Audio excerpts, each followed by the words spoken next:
best pipes in the pipe game. I thought you were talking about when I was hitting my pipe. Hey, fellas. That's what throws me off when I'm sitting in this room where I can't just go bowl for bowl with Chad. I feel like I'm, like that's right. Throws me off too. That was one of my elements. Yeah. Oh, I know. Yeah, it's like awkward because then I have to it's like I'm in a high school classroom. I can't just torch up. Can't you just get incense? I mean, and that's what I did when I was in high school. Yeah. Well, this is my own. This is my own lab here or whatever. But I just have to separate here and there. Like, be ready to roll with it, or just go. Hey, it's like when you're watching a movie and somebody does a line of cocaine. It's like, oh shit, you don't have to go chop up aspirin and blast one. You can just go, that's an actor. It's a drug, and I'm not with him partying, so I wouldn't do that anyway. With an aspirin. It is kind of tough reading and listening to Running the Light and not wanting to fucking party down. It is not intense. Exactly the takeaway I got from it. I thought it was more of a cautionary tale. Oh man, it made me want to do a line all like every fucking chapter. Yeah. It makes me want to go do a line with myself in Amarillo or Texarkana, wherever that was. Like if I could just do if I could just do the drugs that are alleged I did in that book. I think it was Colorado Springs where the club owner's like, yeah, Andrus, yeah, he was here last week. He's not for everyone. Hoover. That would be Larry. Yeah, he's like a Hoover. That's Larry's opinion. Yeah. Yeah, and here I sit without any dope. That book is an act of fiction. Prove it. Yeah, see? Nothing up my head. All clean and sober. Do you have any edibles? I had some edibles today. Okay, good. Me too. I played tennis today. Yeah, you can do edibles and play tennis. Yeah, I didn't want to risk it. Yeah. Who'd you play? You played with Bart. Yeah, Bart's in town. Bart. When I was there, I played with Joby and Fury. Yeah. And they were pretty decent, both of them. So Did you Joby play was Australian with like I think guy we switched back and forth, but no, I can't serve for shit, and really nobody in that group can do a proper serve. Which is fine. They never developed it. I had a serve. I took a tennis class in community college, and I had the serve down for a minute, but something you learn in community college, you're not going to retain it or take it anywhere. There's your cautionary tale. Yeah. I would think learning tennis from a community college professor is already a warning. Yeah, it's dubious. And really all it is just to take a bucket of balls and try to get in the rhythm. But I was a ranked tennis player. I'm sure I've mentioned this in Coquille. Mom, I was a ranked tennis player early in the season. I was number one on the alphabet, and then I had a series of. Andy, you were ranked. You weren't ranked. Well, I was rated number one on the board but that was the thing. It was like they just set it alphabetically, and then when you got challenged, then that person would take your slot. So I just got put all the way back down to the bottom because I didn't really know how to play tennis. So it was, I didn't know how to keep score or retain information. None of that shit. So I'd show up, and then if it wasn't somebody weaker than me, I would forfeit. Get back on my bike with my tennis racket and ride away. I saw a guy do this at a wrestling tournament once. I just picture Andy. There was a kid waiting there to wrestle, and his opponent showed up, and he was a great big old huge guy. And then they started calling this other kid's name, and he just looked around like it wasn't him. Yeah. We were all looking around for him and like, I don't know where he is either. Not wrestling that big motherfucker. Covers the name on the back of his uniform. Yeah. Not that wrestlers do, but he put his cape back on and slumped up. Yeah. His cape. And that kid's praying that nobody who knows him is gonna give him away. Yeah. Hey, he's right over here, man. Here he is. They called your name. When I Give was me I'll hold your cape. Yeah. When I was 19, my friends and I all got busted drinking, and I gave I can't remember if I've told this story on here before, but I gave the cop my fake ID accidentally, and so instead of arresting me, he just gave me a ticket for contributing to the delinquency of minors because I was 21. And then when my buddy had to call his dad, Roger, who talked with a really deep voice like this and was head of the school board. Roger came at 3:00 in the morning to bail his two sons out of jail. And as I'm sitting there, the cop's standing there and Roger's talking to him. And he's like, well, what about this one right here? Luckily, he didn't say my name. He's like, what about this one right here? And the cop goes, well, Jerome here is old enough. And I'm just standing there, and Roger just looked at me, and I was like, no, please, man, please. And he never said a fucking word, but he knew. Be cool. God, Isn't that the guy who sold his chalk in Peoria, Shaylee? It was Jerome. Oh, Jerome. Yeah. I thought you meant Roger. Yeah, no, it's definitely a Jerome. Yeah. Either of. Sack.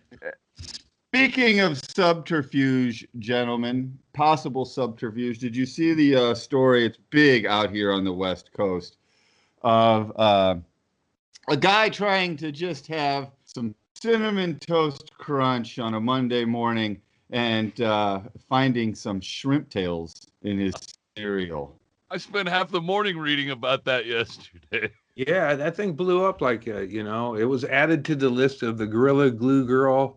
There's there's like 3 or 4 stories where it blew up like that, like ridiculous. The cranberry juice drinking guy with the Stevie Nicks song. Yeah. Well, it didn't blow up. When I saw it, it didn't blow up because he found shrimp tails. It blew up because the guy tweeted to them that he found shrimp tails, and then they tweeted back and said, yeah, that's just accumulated sugar. That's not shrimp tails. And I think that's when it blew up. Yeah. That was a bot reply. Yeah. Oh, man. Yeah. Shaylee, can you find the picture of the actual shrimp tails? The guy's name is Jensen Karp, Karp, on Twitter. I started following him on Twitter right away. That doesn't look like sugar at all. It looks like shrimp tails coated in sugar. I read a bunch about it. In the Philippines, that is breakfast. That would be like a nice thing. How did this cinnamon toast get in my shrimp tails? Wouldn't you enjoy that in a bowl at a bar? I mean, just with a bunch of those, the defect I think that's one of the ingredients of a Chex Mix. Those factories are full of fucking rats and all kinds of shit anyway. So when I looked at more full of shrimp. Well, there was like in the bottom of the bag, because like I said, I followed the guy, and in the bottom of the bag there was all of them had looked like rat feces cooked into the fucking golden or the whatever they're called, cinnamon toast crunch, and there was like a string. And one of the big theories that I had found when I was reading about it was that a rat had made a nest and accumulated all this shit into one of the ingredient in the bins. Machinery that's running 24/7. No, in one of them, in the ingredient bins. Where they dump all, where they mix the ingredients, then this got mixed in there somehow. That's the only thing that makes sense, really. Or one of the employees was like a hipster, and he had shrimp the night before, and while working, it fell out of his beard into the. I just remember Ashton Kutcher worked in one of those places, so it could be a funny fuck on the line or something.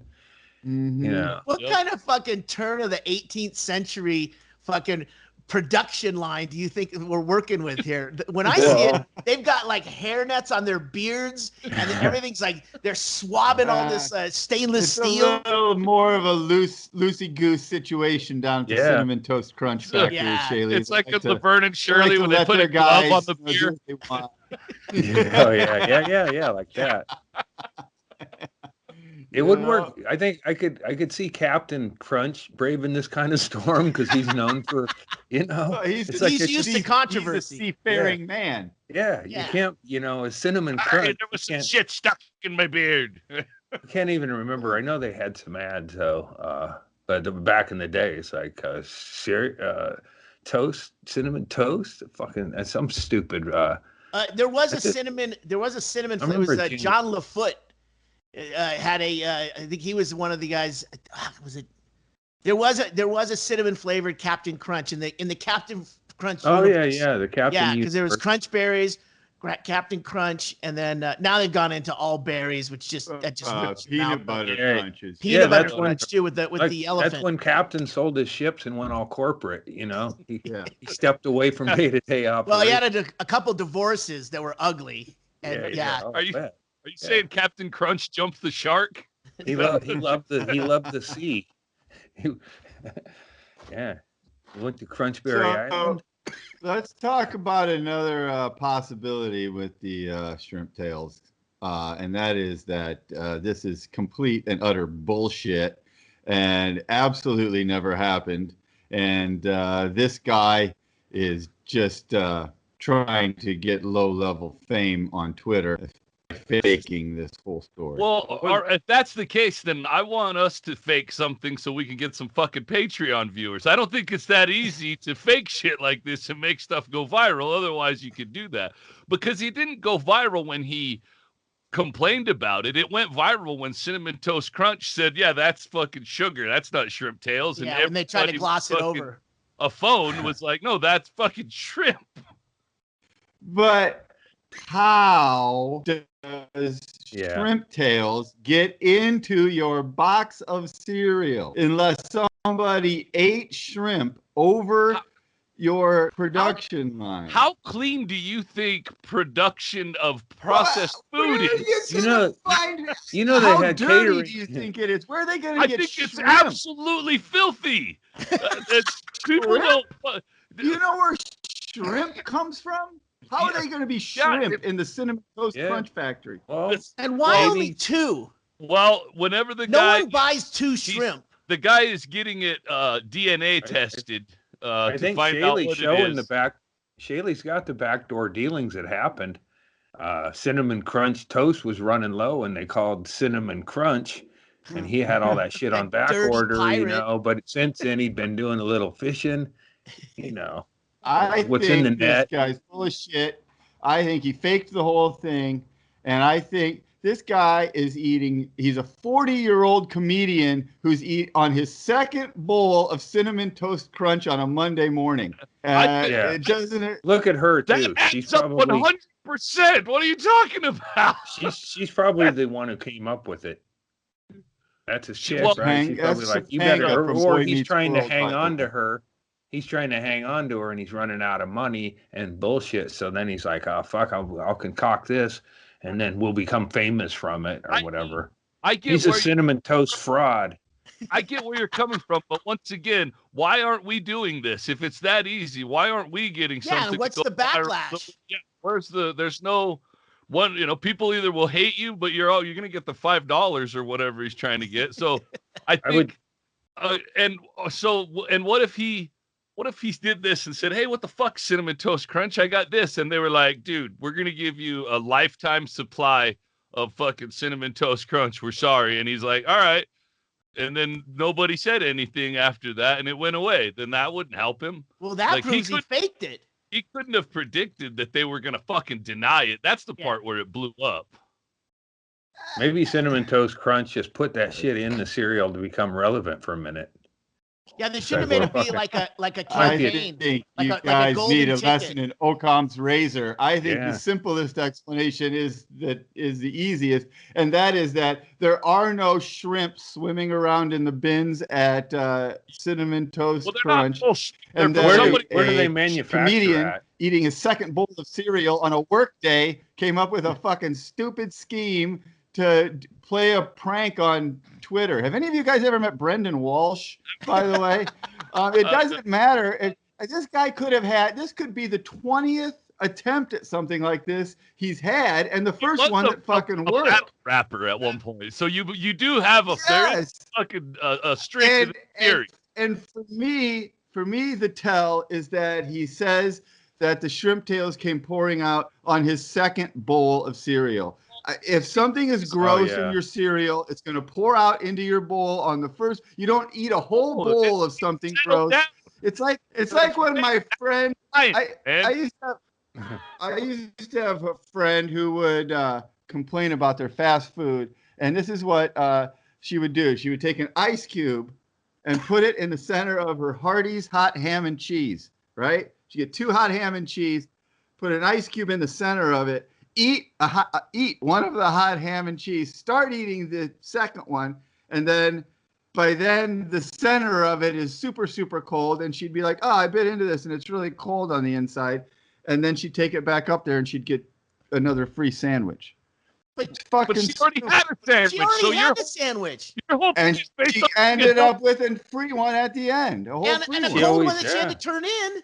She always had a sandwich in the She ate bank. half of it. I wasn't. Oh, look, this is a person who's putting ice cubes in a hot ham and cheese at Hardee's. I'm not saying it's a fucking genius plan. I'm telling you, I witnessed it happening. Oh, I wish I knew where a Hardee's was around here.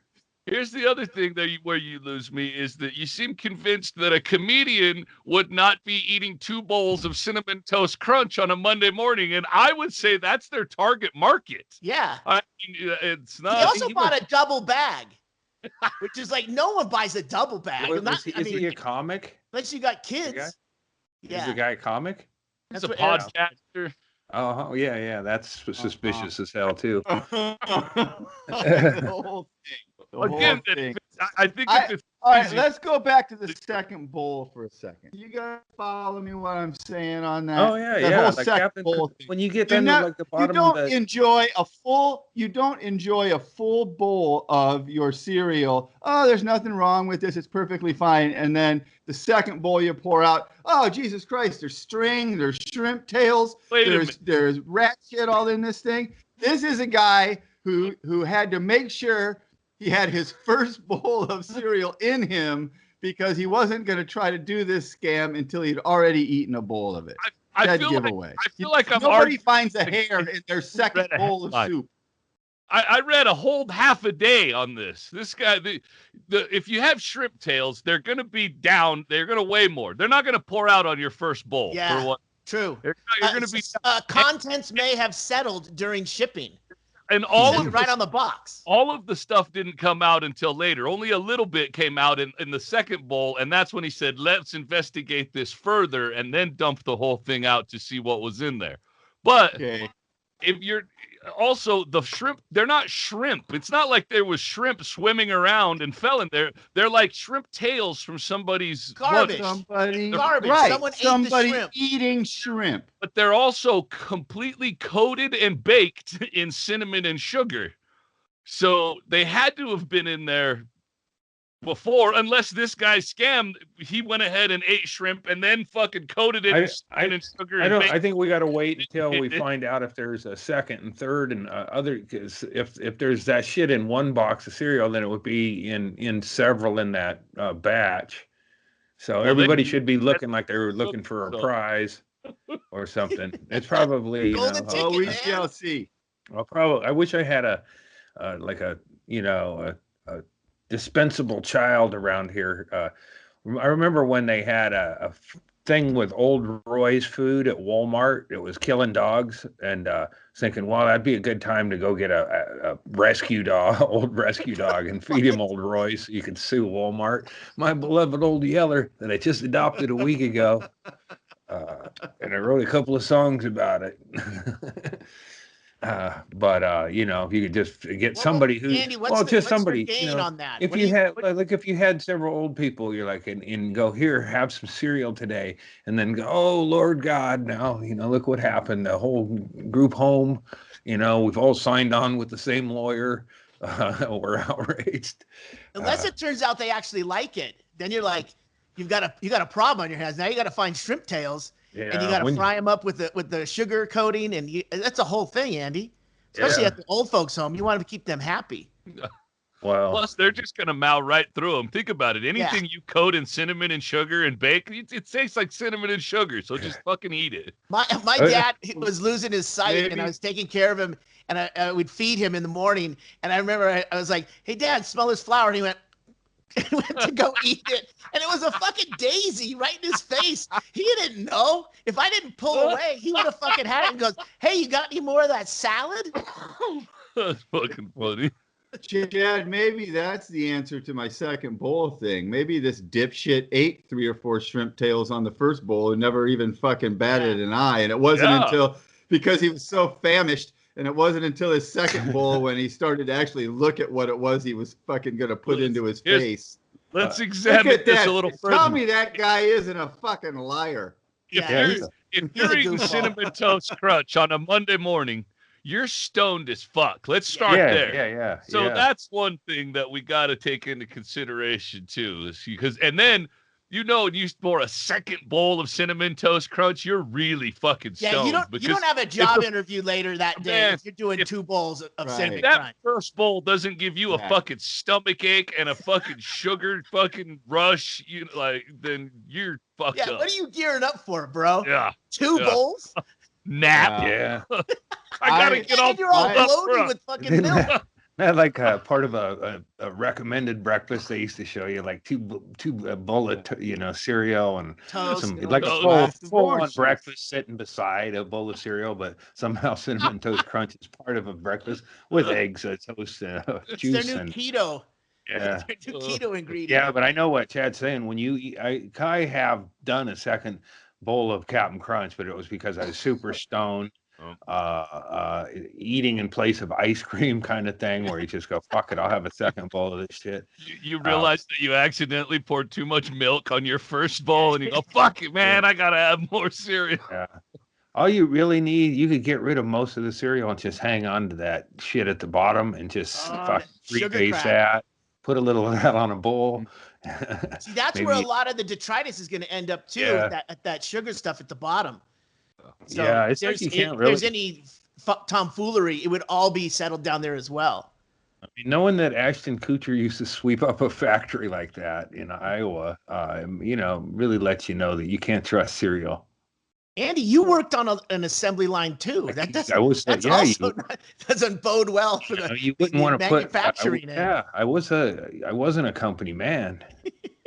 If I was one of these kids today, I would just blast up something and be done with it. But I had to, work and suffer through this. You're the inside job guy, Andy. Yeah. You worked at General Mills? Oh yeah. I got a guy. I don't know what. Cool. He'll do it. That actually is another hole in my theory, is the Andy Andrus factor. I mean, the idea that someone's eating shrimp on the line at the General Mills factory and accidentally dropping their shrimp tails into the product, and then realizing, well, they can't tell anybody they did it, because then they're going to face the question, why is it that you are eating the shrimp on the line? But that's the point.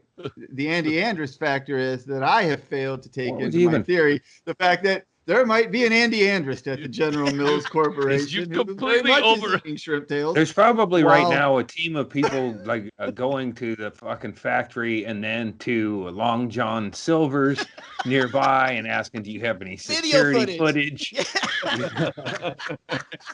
Couple the regulars over the Long John's or we gotta get shit. We gotta get video from You always see the video from Lowe's or Walmart of the guy buying the gloves and the rope and the shovel and you're like, oh, this is looking pretty bad.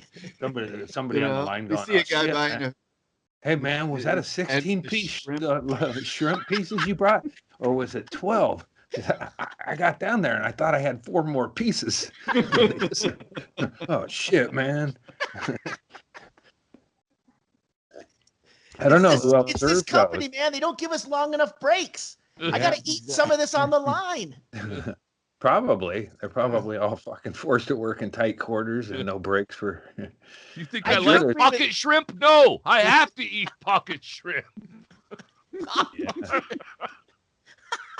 Eventually, workers will just have like Ziploc pockets so they can have snacks. Kind of incorporate a lunchbox into your pants. I always thought that was a good idea at a buffet line, is to have Uh-huh. like a gallon bag in your pocket. It should be like a survivalist thing. You could have a sandwich pocket in front of your dick, so that you just like can have maybe not like a sandwich, pouch, just something you'd like where want to you'd keep put a warm. cup, like where Maybe a you cup put a of cup noodles. to keep your balls safe. like a dick shield that you can snack on. A cup of noodles or something. Yeah. You want to put Those a aren't hot cup of tater noodles tots. down there? Yeah. What the fuck? That seems a little risky. That seems a little risky, a cup of noodles. Talk about sloshing. Yeah. Ooh. I guess you wouldn't need a warm snack for survival, but it would be out of convenience. Asshole tots or whatever. Asshole Well, tots. That's a different pocket altogether. Oh yeah. Yeah. That's an invasive procedure. I think one of the lessons here for sure is if you are going to eat shrimp on the line at the factory you work at, maybe pull the tails off first. You know what I mean? Just have the completely tailless shrimp that you can just take the whole thing. That's what they call popcorn shrimp. You just, there you just pop in your mouth. Yeah. I thought That's the moral was don't eat it. cinnamon toast crunch. That's another life lesson. Yeah. That's a fucking lower shelf cereal in my book. Fucking cinnamon toast crunch. If I'm gonna do cereal, I'm upgrading from that shit. That's a fucking junkie. If he eats that shit on the regular, there's something wrong with him. I think the whole thing speaks to it's more of a generational thing too, don't you? I mean, this is a guy who's married to the girl from Boy Meets World. Yeah, and I didn't That's even very know much right. a cinnamon Yeah, toast yeah. crunch That. sort of generation. Yeah. And we're more of a Count Chocula and Frankenberry, Captain Crunch sort of crew. I forgot Cinnamon that Toast aspect. Crunch came after us, That's true. I forgot he's married to a TV star and trying to maintain, and they're probably trying to get, they don't realize yet you're not going to make your money on YouTube shows. You got to go Patreon, bitch. What should our scam be? I know. Well, we got to come up with a good one. Can't Maybe use we could cereal. incorporate It would be too derivative. Let's incorporate the Patreon subscribers too. If they have an idea for us, we could. What if one of us accidentally gorilla glued cinnamon toast crunch to our head? I was just thinking which TV kid actress from the back in the day should I try to hook up with? Oh, you think that's the? Well, that's taking there? in a different direction. This wouldn't happen without her. Yeah, well, you need a TV star somewhere. Yeah, what's a go viral for trying to fuck Blossom? We're not going that way, Ed. What's the ugly ginger from Partridge Family? Tracy, the tambourine player. Yeah. Oh no, Bonaducci, Mary Bonaducci. He's already hooked into the reality world. He still does radio, could get right? Bonaducci. Yeah. Bonaducci still probably does radio, but it seems like he's kind of disappeared. But maybe that's good because when Bonaducci was on the radar, it was usually for Royd Neck and yelling. He was he seemed to be in the tabloids a lot for a while. Well, he assaulted a transgender or transvestite. Yeah, that caused a lot of problems. He's a fucking roid head. I think. I remember TMZ articles about that guy before there was TMZ. I think I might have been like the genesis of TMZ. He was kind of the early days. Picture of him right there. Just look at that picture. Look at all of those people and tell me that Danny Bonaducci isn't a fucking maniac. Look at that. It makes you wonder how long the mother of that group Shirley knew Reuben Kincaid.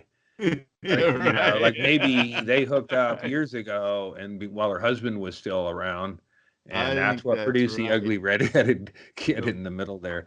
Yeah, could you imagine being Bonaducci's parents and taking him to an audition, and going, "No way, this guy's getting this part," and then they call him up. That guy was red hot, man. It was he was. Remember They put Oliver on the Brady Bunch too. Around it was like I had an ugly kid. Is like there was always ugly kids in ads too. But they Ugly are- kids sold fucking Oh yeah, that was product. the what's his name? The Dunkin' Donuts, the little munchkins. What was that guy's name? There's a bunch of them in the movies too. There's like an ugly kid, all freckle faced and ginger and white, and then that's he's who in a you movie, give and then you the- don't hear from him much. But it's like they just they get all the jokes. You know? yeah. Because the funny ugly ones. kid's the one who's going to be the wise ass. He's got to be Mhm. funny. yes. God, that's it. If I could do it all over again, I'd find a ginger woman and breed her a bunch and then feed them like hogs so they're fat and sassy and ginger, and then sell them when they're 9 to Hollywood. You're going to have That's a kid the farm. scam. Just A teach your kid farm catchphrases. for the Hollywood pedos. What you gonna do? All right, hit it, beat it, kid. You're ready. I can't teach you anymore. And only whore you off to an agent. You're gonna graduate to George Clooney's house. Yeah, the ones that don't make it, you feed them the shrimp tails that you find in the cereal. Here's the kid I was thinking of, Mason Reese. Yeah. Munchkins. Oh man, Yeah, he was yeah. a real ugly fucking kid, and that Sigmund Eyes are too monster, that together. Johnny kid, and that was a fucking. There's a bunch of them, and I don't know. They may have grown up handsome, but in that time in their life, Richie Cunningham kind of come out of it for a minute. Well, Or, this kid, minute. Mason Reese, had like a breakdown on like the Mike Douglas show. yeah. Really? At like 12 years old. Yeah. Because he Awesome. had no friends. Really? And he was that? Well, Did- you weren't allowed to tell like- anybody about getting molested back then. What year was that? 'Cause I can't believe Michael Jackson didn't hook up with that kid. They went right to commercial. You know that. Oh You shit! know, Mike Douglas is like, We gotta "Guys, turn the guys." punch bowl. Turn the punch bowl. Oh man, I gotta watch that. I just slightly remember that guy. Yeah, Michael Jackson would have had him over to the Neverland Ranch, and then he would have had some problems. Too adorable in that ugly scale. Yeah, you get an ugly kid eating a Snickers bar, and they could probably just go, look at sales go up. Bad teeth, yeah, even better. Or not bad teeth, but like naturally bad, like missing a couple or something. Everybody loves that shit. Low self-confidence. Here he is with Mike Everybody Douglas. knows that. Oh wow! Look at that mug. Holy What? cow! Oh, That looks Yeah. like a CPR doll. How old was he at that? Hey Greg, how old that was looks he like at an that point? Annabelle doll, but scary. Yeah, this is the movie. How old is he? He's What probably like 20. Fuck? And Like is 20? he a cop?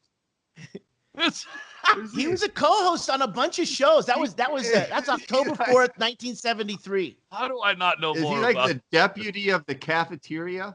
Oh, Hall monitor. he was too Yeah. old. Or he was a little bit before Michael Jackson came into his stardom, so he escaped it. He was that should be I don't know why they've never done a compilation of ugly TV gingers.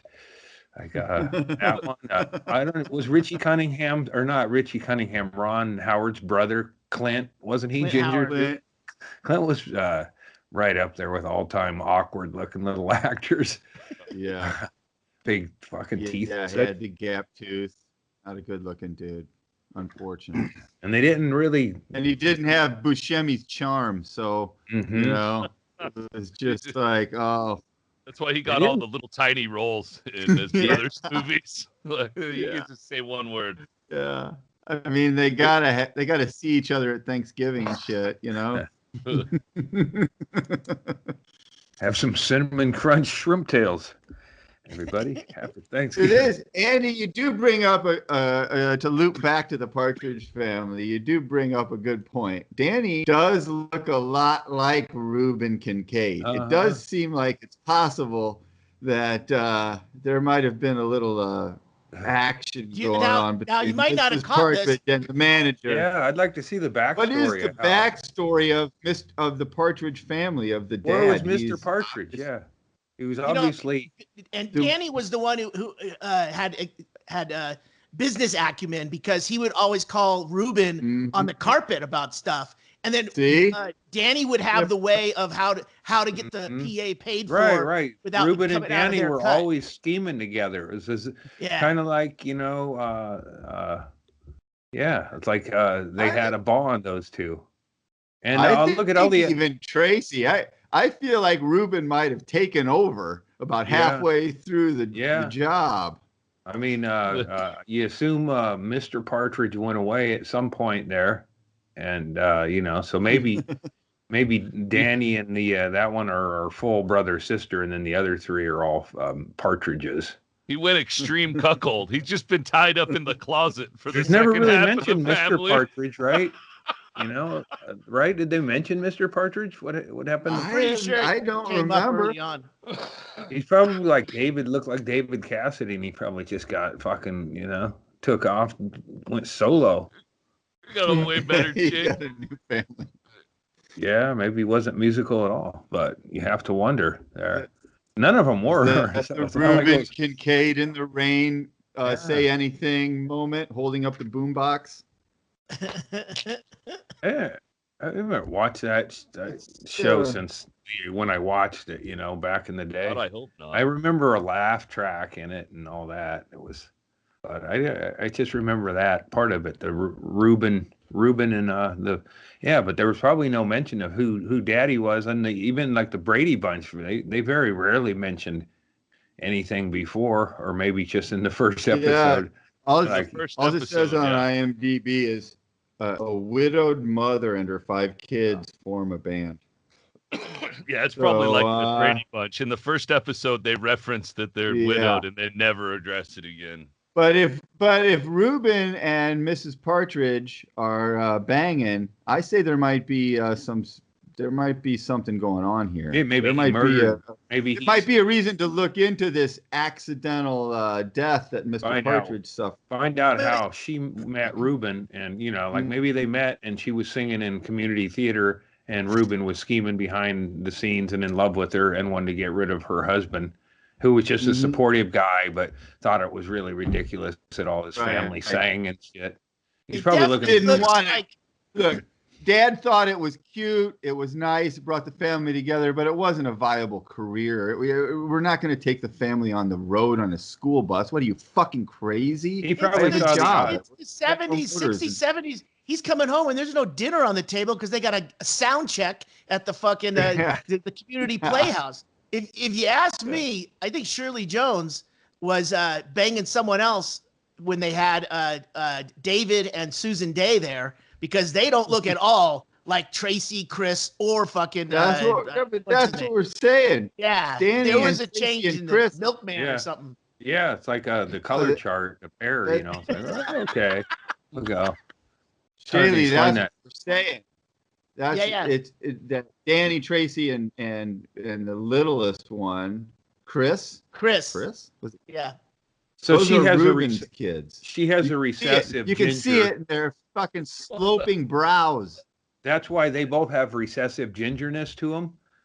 Ruben and her. Is that a medical term, Andy? Recessive gingerness? Well, you can be kind of a light blonde to red-haired recessive ginger, and then if 2 recessive gingers get together, they can have a blonde. A donkey? They can have a blonde or a fucking Bonaducci.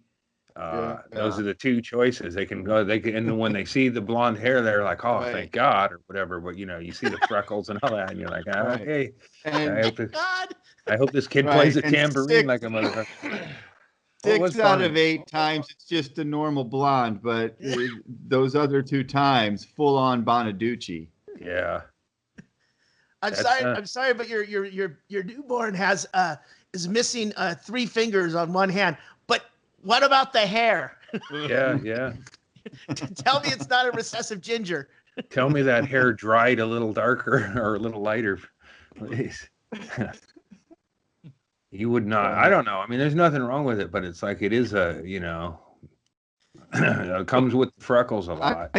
I think that you're actually pretty accurately describing the science. I'm not even going to lie to you. Yeah. I think that is a recessive gene quality, and that you have to have lot of people have it, but unless you hook up with someone else who has it, it doesn't have a chance of going into the next generation. It feels all too neat, tidy. Ruben's there. The mother decides to start a band.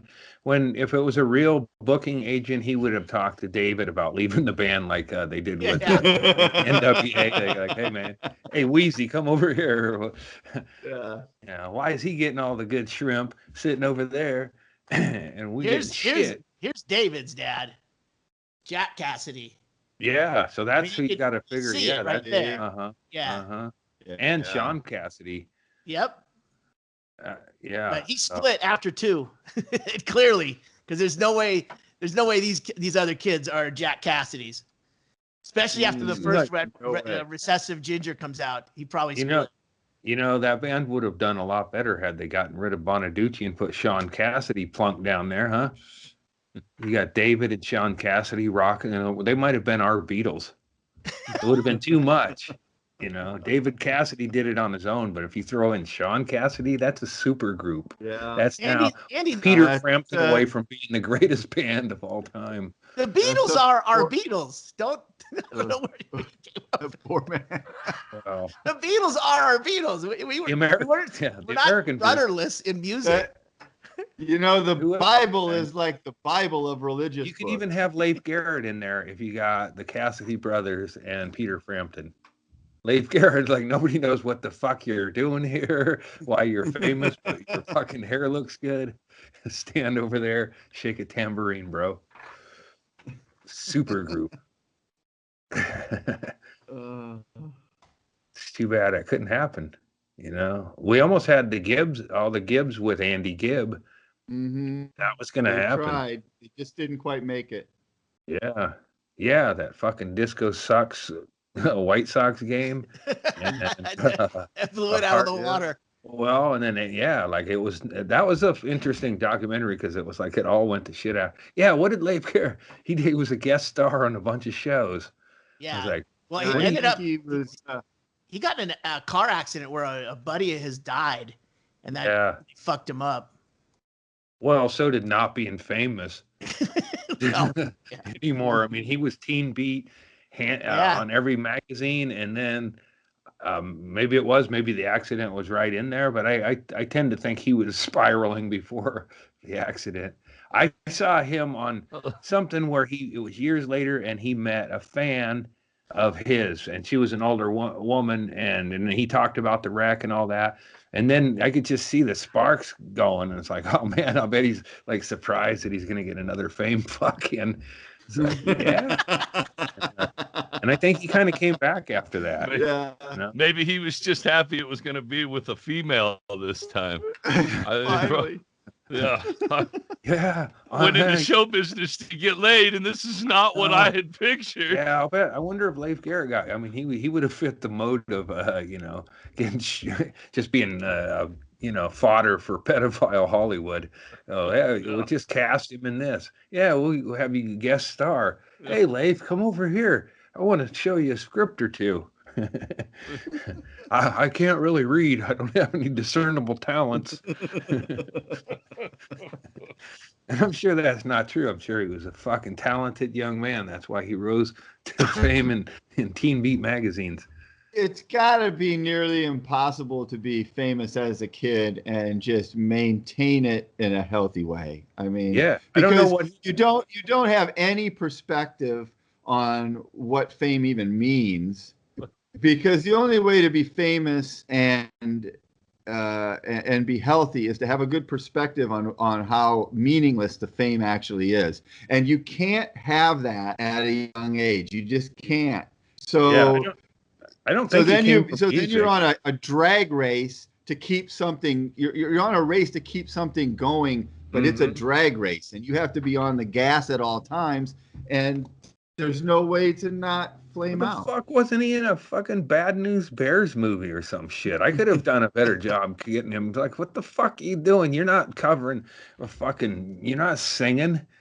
Are you Fucking saying put a hat Jack on. Earl He Haley could have was been. getting the roles Why that was Leif yeah, Garrett should well, have bring got? us back to the ugly actor again. Why was Kelly Leach an ugly character? Couldn't it have been Leif Garrett riding that bike around with It fabulous should have hair been. and shit? Well, That you was can't have everyone be fucking Beverly Hills 9210 or whatever. Well, I'm just You saying, can't Leif have that Garrett, be the whole you know? cast of all pretty people. You need a Mason Reese in there every once in a while to go, ugh.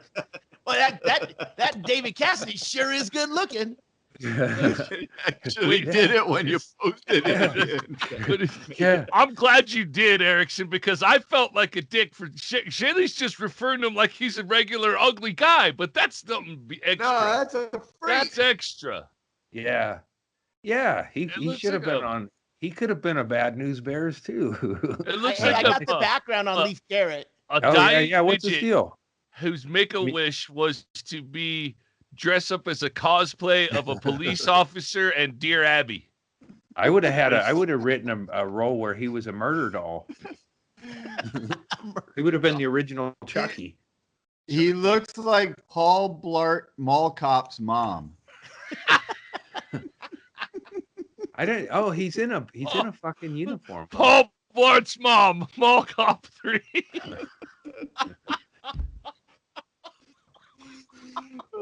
All right, what's Leif Garrett's story? Leif Garrett in 1980, he got behind the wheel. I think it was in a Porsche, but with another guy who was a buddy of his, and they got in an accident, and the buddy was paralyzed, paraplegic. Yeah, yeah. And Leif Garrett, 5 years later or whatever, was sued by the family, and he lost $3.9 million in the settlement. Yeah, it's pretty. And That's pretty much. he everything probably had Tiger survivor's guilt. Oh, totally. Yeah. Oh yeah, Yeah. he did. He was. It changed. I mean, 1980. But when was he famous? Like he was famous in the 70s. early 70s or mid 70s. Well, he was still riding That high was in the whole- 1980 until the Oh, he accident. was. Uh-huh. Yeah. So he did movies or 70s, what? That's the Christy McNichol, Leif Garrett era. They were like the Yeah. hot teen couple. Mm-hmm. What movie? What was his big thing? Did he do a big movie or something? Leif Garrett? I couldn't never figure out where he He was a came from. teen idol, dude. Yeah, but don't ask me why. Don't ask me why I pondered where these guys came from while looking at Tiger Beat magazine covers. Never mind that; they're just like an extension of my men I was playing with. Going, what the fuck is Leif Garrett famous for? I sure do like his chest. So, Andy, he was in Gunsmoke, Wonder yeah. Woman, Mhm. The Odd Couple, Right. Walking Tall. So where was his series? Yeah. Did he? I'm not seeing a series. He was did just one of these have guys one. that got a lot of work. Well, Yeah. remember, but I So, think we so talked what you're about saying, Shaylee? Yeah. So what you're saying is that he, as a young, hot child actor, was passed around from set to set Yeah. to set to Yeah. actually do Yeah. a Set walk to on set. on each one. Uh-huh. He also Yeah, had a he was- music career in I get it. 76. I was a little slow on Right. the uptake on that whole thing, but now I'm on board. That's where his agent or whatever fucked him. It's like, okay, you're getting a lot of guest spots on TV shows, and he should have been trying to pitch him for different big roles, and instead he tried to get him to be a music star, and he wasn't even Brady Bunch music talent level. He was not even Partridge. It was He should have been Blue Lagoon. That should have been Yeah, the role. yeah. instead of How Christopher about Atkins. this? Blue Lagoon with the Yeah, dude. it was that. Yeah, both just two dudes in the Blue Lagoon. What? That's the Redux. Yeah. Instead, they exploited that girl, Brooke Shields. Brooke Shields. Yeah, she was like underage in that. They should have Uh-huh. just had two dudes and just thrown that in America's face. Two dudes on an island. You know how long it would take them to start penetrating each other? Blue About a half Lagoon. an hour after the boat sunk. Blue Lagoon for sure. I don't know, Andy. How long did it take you? I've never been stranded on a desert island. They could still call it Blue No, you were Lagoon. They just have to change it to BLEW. It's all right. You were It'll still stranded work. in another state with another man. Right, but That's your Blue Lagoon. Right. Yeah, it was real blue. But I'm sure they made that. I'm sure that was a porno made with two dudes on. Come on. Let's not kid ourselves. They If don't not, make we the need to same- make it because that Blue Lagoon BLEW with two dudes, Andy, that's fucking. Yeah. We could Yeah. we I could think go like viral. I Put think that like in an your 80s cinnamon toast pornographer. crunch, somebody. Yeah. I think like an 80s pornographer. God damn it, I'm too late. What do you mean? No, everybody knows Blue Lagoon, Yeah. but it's with a U. No, it's Goo Lagoon. Turns out Andy's seen it. And shit, that's why I know Yeah. that. I didn't think there's of that. there's tons of Blue Lagoon, but it's BLUE, and it's porn parodies of Blue Lagoon. Man, see, They blew it. Literally, I got they out of blew the it. I got out of the BLEW. industry because it left a bad taste in my mouth, literally, and I should have been pitching ideas. Like, man, this guy's boring. He's like, like stand there. Is the lighting even right? You try over here, man. I don't know. It really is. I mean, we're looking at everything now through our new woke lens, and seems like Blue Lagoon seems pretty problematic to me right Blue now. Lagoon seemed like child porn when Blue Lagoon came out. I'm sure I don't think I saw it. I remember being aware of it, but I don't. But I mean, yeah. I had this thought watching Jaws recently. Is because we saw it, and I did not remember the opening of that movie at all, except for the shark part. But it was like a dude and a chick sitting around a campfire with a bunch of other people, and they get some attraction, and then next thing you know, she's running and stripping, and he's following her up the beach and going, "Oh fuck, here we go again, another Me Too moment." And then she gets in the water, and he just kind of hangs out there, like, "Oh, thank God, he's not going to rape her." And and then she gets eaten by a shark. It's a kind of a relief, at that point. It's like, okay, well, I mean, it's just the not. guy dodged the bullet, is what he's saying. Yeah. Yeah. I don't know if that's what he's saying. Yeah, and then he went to the police, and he's able to tell them that what happened because he's not under suspicion of her disappearance at all. It's refreshing. That's what I'm saying. It's like, remember when it was just so the cops like, wait, so this girl just ran out into the water and a shark ate her? Yeah, I swear to you, that's what happened. You didn't rape her first, did you? No, I wouldn't. No, she just ran right out there. It's okay. We're all Republicans completely here. eaten up. No evidence left whatsoever. Yeah, it's cool, man. I mean, it happens to all of us here. Son, you don't have to eat me. Hey, Tony, remember when your girlfriend got eaten by a shark on the beach? But yeah, it's like some things just look like they're doing that now. They're like, no. We got to have the dude get eaten. You can't have that. I don't know. I mean, but it's nice. It's refreshing when the monster is an actual monster, not just one of the people. Yeah. That's what Brett mentioned my tweet on our talk about. But I was thinking, because all these the serial killer is 3 victims or more, right? And everybody who's a mass shooter, how come they're not thrown into the group as serial killers? You never hear any of them, a mass casualty shooter, being called them, even though their body count is going to be way higher. It's like over time. Mass is all in one shot. Yeah. I think you got to do it. You got to do it more than once. Yeah. How many hours? I mean, like that one in Atlanta, he went from place to place, so he couldn't eat a serial killer. I think you got to. Like, it's like this, Andy. When I was in college, one of the dumb things we did in our intramural basketball thing was a free throw shooting contest. And the thing about the free throw shooting contest was you had to step away from the free throw line in between your free throws, because otherwise you could get into this rhythm where you could just hit 10 free throws in a row. So that's what it's like with serial killers. They have to kill and then go back to. They have to step away from the line and then go back to killing again. You can't just do all your killing in one fucking. Erickson is 100% right. It's a beef between the serial killers and the mass murderers, because the serial killers feel like it's cheating. if the mass murderers get the same class as they Yeah, and it's like, if the same intent is there for everybody, it's like, well, you can't compare Ted Bundy to a guy who blasted up a mall yesterday or tomorrow, Right. because Ted Bundy had to use charm.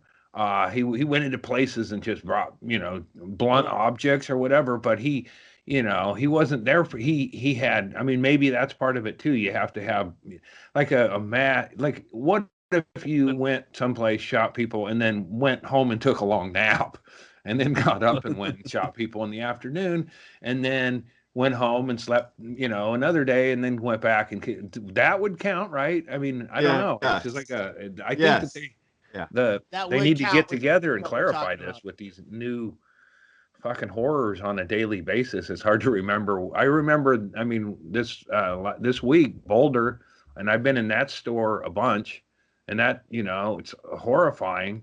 And it's like, but that guy. Wait, just the store is horrifying, or what? No, the store was fine. The shooting. I never heard of the King Supers. It sounded horrifying to me. Yeah.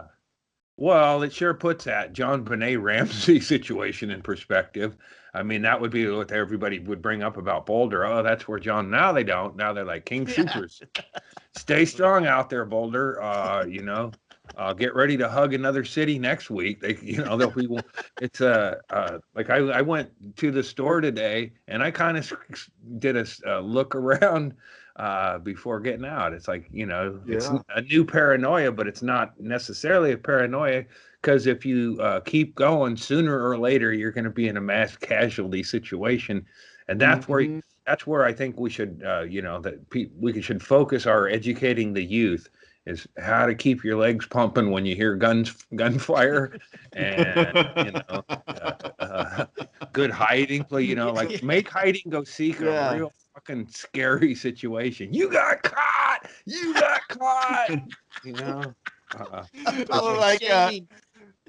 Like one of those asshole Marine sergeant drill instructors in like second grade, teaching the kids how to hide. Yeah, there's so many box stores going out of business and malls. They get, kids run through that, and then there's people there with beanbag guns that blast them and shit. It's like, once you run the course a few times, you're going to be a lot better when the real situation happens. I mean, it's happening this often now. It's going to keep going. What if we started training? We should start training kids to be ready for these. Not only to hide, but to fight back, like a Home Alone situation, so that eventually mass shooters have to worry about being taken out by the kids or the youngest ones in the group, and the extra embarrassment of that having be how you get caught. Maybe that would be a disincentive to actually attempting it, because there's all sorts of cute and adorable ways that we could Macaulay Culkin. Well, little kids have like line leader, and they have different things like that, and you figure out, what their jobs are. Well, you could take all of them out to the range and see which one of them can handle a weapon, and then everybody else goes back, and then an hour a day, take him out and train him. Lord of the Flies. Some shit goes down, and you don't even know. Each class has its own little fucking Rambo hanging out in there. I think we're we need to soften everything, but I think we're coming up with a new Paul Blart movie, Mall Under Attack. I'm sure you could find a place to film it in an empty mall. But I was thinking, like, you combine that with Home Alone, like, Paul Blart's like, I need all the marbles. Or, give me all the marbles, and so like a Swiss Family Robinson type thing, where Paul Blart uses stuff from the mall to help secure the mall against terrorists that are walking through and blowing people away right and left. Well, Paul Blart's shitting himself at first, but then he finds the courage. Something like that. That's an absolutely sellable script idea, my friend. Adam Sandler, hello. Hi, what's your pitch? You could have a big dramatic scene where he walks up and unlocks in slow motion and pulls back the fucking little fucking cage that opens the glass doors, and it opens up, and it's that little store that has all of the fucking swords with skulls and dragons and shit, so he can arm.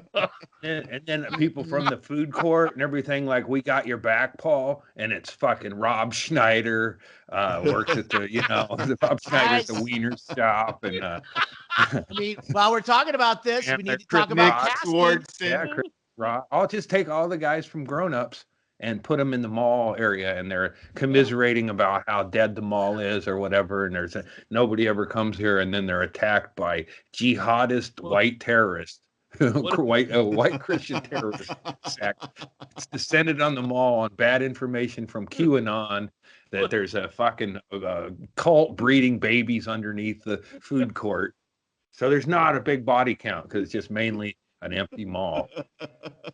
Well, we kill about 30 people just to get people interested. Yeah. What if you're describing the actual plot of a Paul Blart movie, but we don't know it because we've never watched it? It's probably true. Why wouldn't you have already written this? It's one of those things that you're like, oh, this is too good. It's too easy. Yeah. Well, Might be actually what it is. Yeah, I think people are ready. I think day-to-day life has brought us to just such a dull state of it's hard.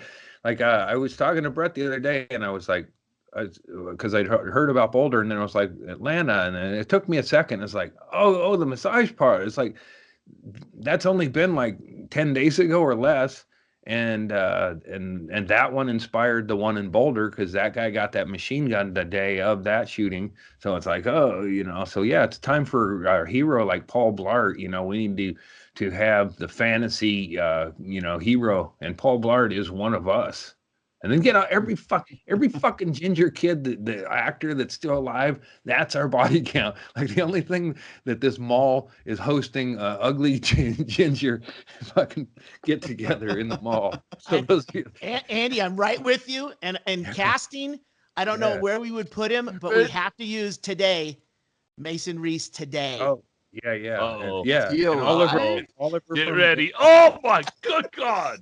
And then Oliver from the Brady Bunch. He's like, oh shit. It's like a bunch of it's a get together. Mason Reese hosting a lookalike contest. Or a casting call for who wants to play him in the movie. Some shit, but we got the Paul Blart. That looks like someone poorly drew John Reap. Like a right-handed person drew him with their left hand. Yeah. I could see him and Bisbee running a turquoise shop. Picture of John Reap. Yeah. I wonder if his pant size has changed. He looked like he was about a size 7 waist back in the day, but it looks like he's filled out a little, ate his residual checks. Oh. But man, he we're all laughing at him. It's very ableist of us. Well, what did he have? It is very ableist. I'm sorry. Yeah, what did John Reed have?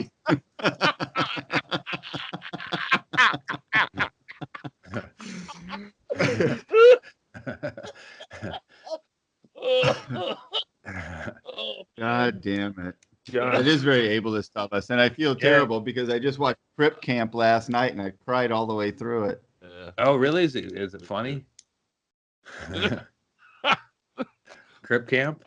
Oh man, he froze up. Yeah, glitched out there for a second. There you go. Yeah, I watched Crip Camp last night. And what is that? Why is it sad? It was pretty unbelievable. Crip Camp. It's a documentary about the. It's a documentary about the a camp from the 50s, 60s, and 70s that was for disabled kids, and it became like this. It was run by hippies, and then it's cool. All of the kids who went there grew up to be the people who fought for the Americans with Disabilities Act and got all of the, we need ramps and we need to be able to get on the bus and you should be able to take the subway. And it showed that it was, dude, it'll wreck you. So, And Yeah. yeah, it's I I'm think my sorry, dad- Mason Reed. I think my dad- apologize. I think my dad kind of felt like, well, he didn't like being left in the car for long periods of time. No one does. No, he didn't. Not neither. just disabled people. That's not a feature of being disabled. Finally, Go ahead not and ask your mom. being left so I alone in can a roll hot down car. The window. She's gonna be all, but he didn't want to get out. He barely got out. I mean, when Grandma got mauled by a tiger was one of the rare times he ever got out of the car. And there were stairs everywhere and curbs and shit. And back, when my dad was in a wheelchair, that's when I became aware that curbs were handy unfriendly. Try tipping your dad backwards and then hopping. That was the popping the curb. Yeah, because he could drop him on his head. He could fall on his head, and I did. He tipped over quite a few times, and it was always like a real fucking chickens with their heads cut off kind of panic or whatever. It took us a while to right his ship. Right where Yellow Legs was a bit of a little drop off, and he did tip over and end up down where his piss bag had dropped. Been dumped out for a year, and I don't know that it was wet when he dumped over, but that was a danger area, and he just rolled back, and nobody stopped him, and he didn't know he was rolling back until he was on his head. Why is a 12-year-old the one in charge of a grown man in a it's kind of level? He'd like nod off, or I think it was that's why it was like a panic. It was unexpected. It's like shit, dead legs and on his head and mad and stuff, and there was we didn't have like everybody grab an arm kind of teamwork. Right. How many arms did your dad have? Oh, he had two. He had four. 3 brothers. My dad had 4 arms. So you didn't want to grab the 2 that were, because they call those, we did anyway, those were the arms of the wheelchair, and those could be detachable. So you grab the but you're dragging him up and shit. It's like, okay, we'll get his wheelchair up, and and then there was, that time when he tipped over, I think it was fairly limited resources. Grandma and Bob the dog, and yeah, he's gonna be no help. I think I went and got neighbors. Hey man, you mind helping me get my dad up into his chair? Help me with a project over here. I got a project over here. Me and my dog and my grandma are trying to get my dad up. Can you help us? Yeah. Full grown man off the ground. Yeah, and then we had them 2 old ladies as immediate neighbors for most of that time frame. So I must have had to go hunting. But I do remember he was down for a while, and he was pissed off. And then you get over it when you're down on the ground with dead legs and nobody can lift you up. And I wasn't good at science either, so I couldn't just rig up something from the garage. What would you rig up? The pulleys. I don't know. You'd end up hanging your dad, trying to get him back in the wheelchair. Yeah. And put the wheelchair down and then drag him in it and then try to tip it all up together. I didn't have, I didn't have that kind of mind. So I just went and got help. Tie him to the station wagon and try to pull him up through his wheelchair. Yeah. Get him on my cart. You couldn't tell if he was alive or not because he wouldn't be kicking. No, them legs were dead. All of his arms were flailing. Yeah. Yeah. I mean, I that's why, when he passed, it was difficult, but I was already ready to accept it because I'd gotten to know his legs for years, and his legs were dead. It's just now the torso had joined in the party. You had already mourned half of him. Yeah. I watched him die His from legs feet have up been for dead years. to me for years. Oh God, that's hilarious. little, we never did bury them legs proper. They just burn them up, I guess, at the compost at the hospital. Yeah, they don't give you like a doggy bag to take home. Remember that when my dad passed? Because there was my brother Jeff, I think I must have covered this, but my brother Jeff had a problem with us cremating my dad. and I had no problem with it. And then at that time, I had a truck, and they decided that they were going to rent a van, and then my brother Jeff decided it was too expensive or whatever, and then they were talking about putting him in my truck. Like, no fucking way, because I'd had a refrigerator blow out of my truck at that. By that, I was like, I stood it up and didn't bungee it, and it blew out of my truck, and it was a real disaster. And this was like a month after that, a month after you that. You lost an entire refrigerator out of the back of your truck? I went to go pick up a fridge. And when you pictured taking your dad in a coffin, you pictured standing it up like a refrigerator in the back of the door. I'm not doing that again. If they had my dad if they cut the box to fit my dad, I might have been cool with it. Because of the box, yeah, they could have had a much smaller box, and he could have fit down there. We could have bungeed everything up and everything. You shouldn't have taken him to the mortician. You should have taken him to a magician. But here's the thing: is because we didn't cremate him and all that, we went gotten the half box. Here was an ironic thing about it: is my dad, I think maybe once the old men from the church dragged him up to church, up the stairs, but my dad did not return to church until we dragged him up.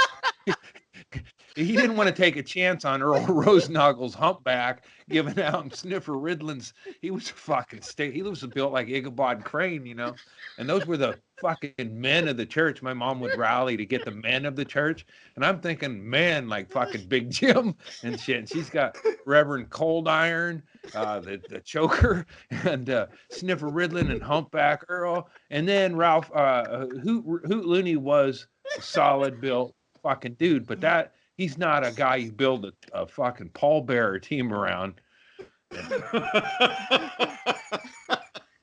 And I think it must have. I think foundational. But those were the guys who dragged him up when he was alive. And my dad had 2 legs, and I remembered it and I remember my dad being horrified and he's terrible. And he and they were all, and he didn't like being fucking jostled or nothing, especially being carried up by a group of men that were fucking fragile to a person. Except Hoot Looney was solid ass fucking mill working stock, and actually Sniffer Riddlin was too. But you put guys who fucking the glue line was a different. They weren't your hardy glue line. You just had to stay awake and on your feet and smell chemicals all day. And that's what Sniffer Riddlin was real good at.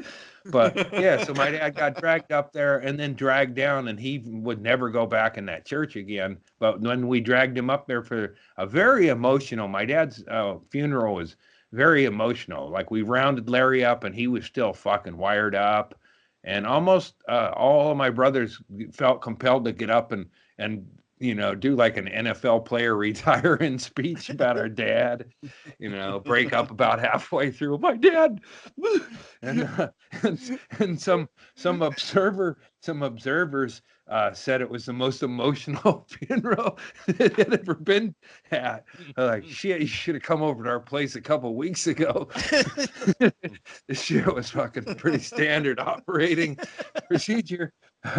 But then he's dead and everything, and then we're like, he was in Coos County, and we're like, we had to take him up to put him up in a veteran's spot, and we could have cremated him and just taken his ashes, but that wouldn't do.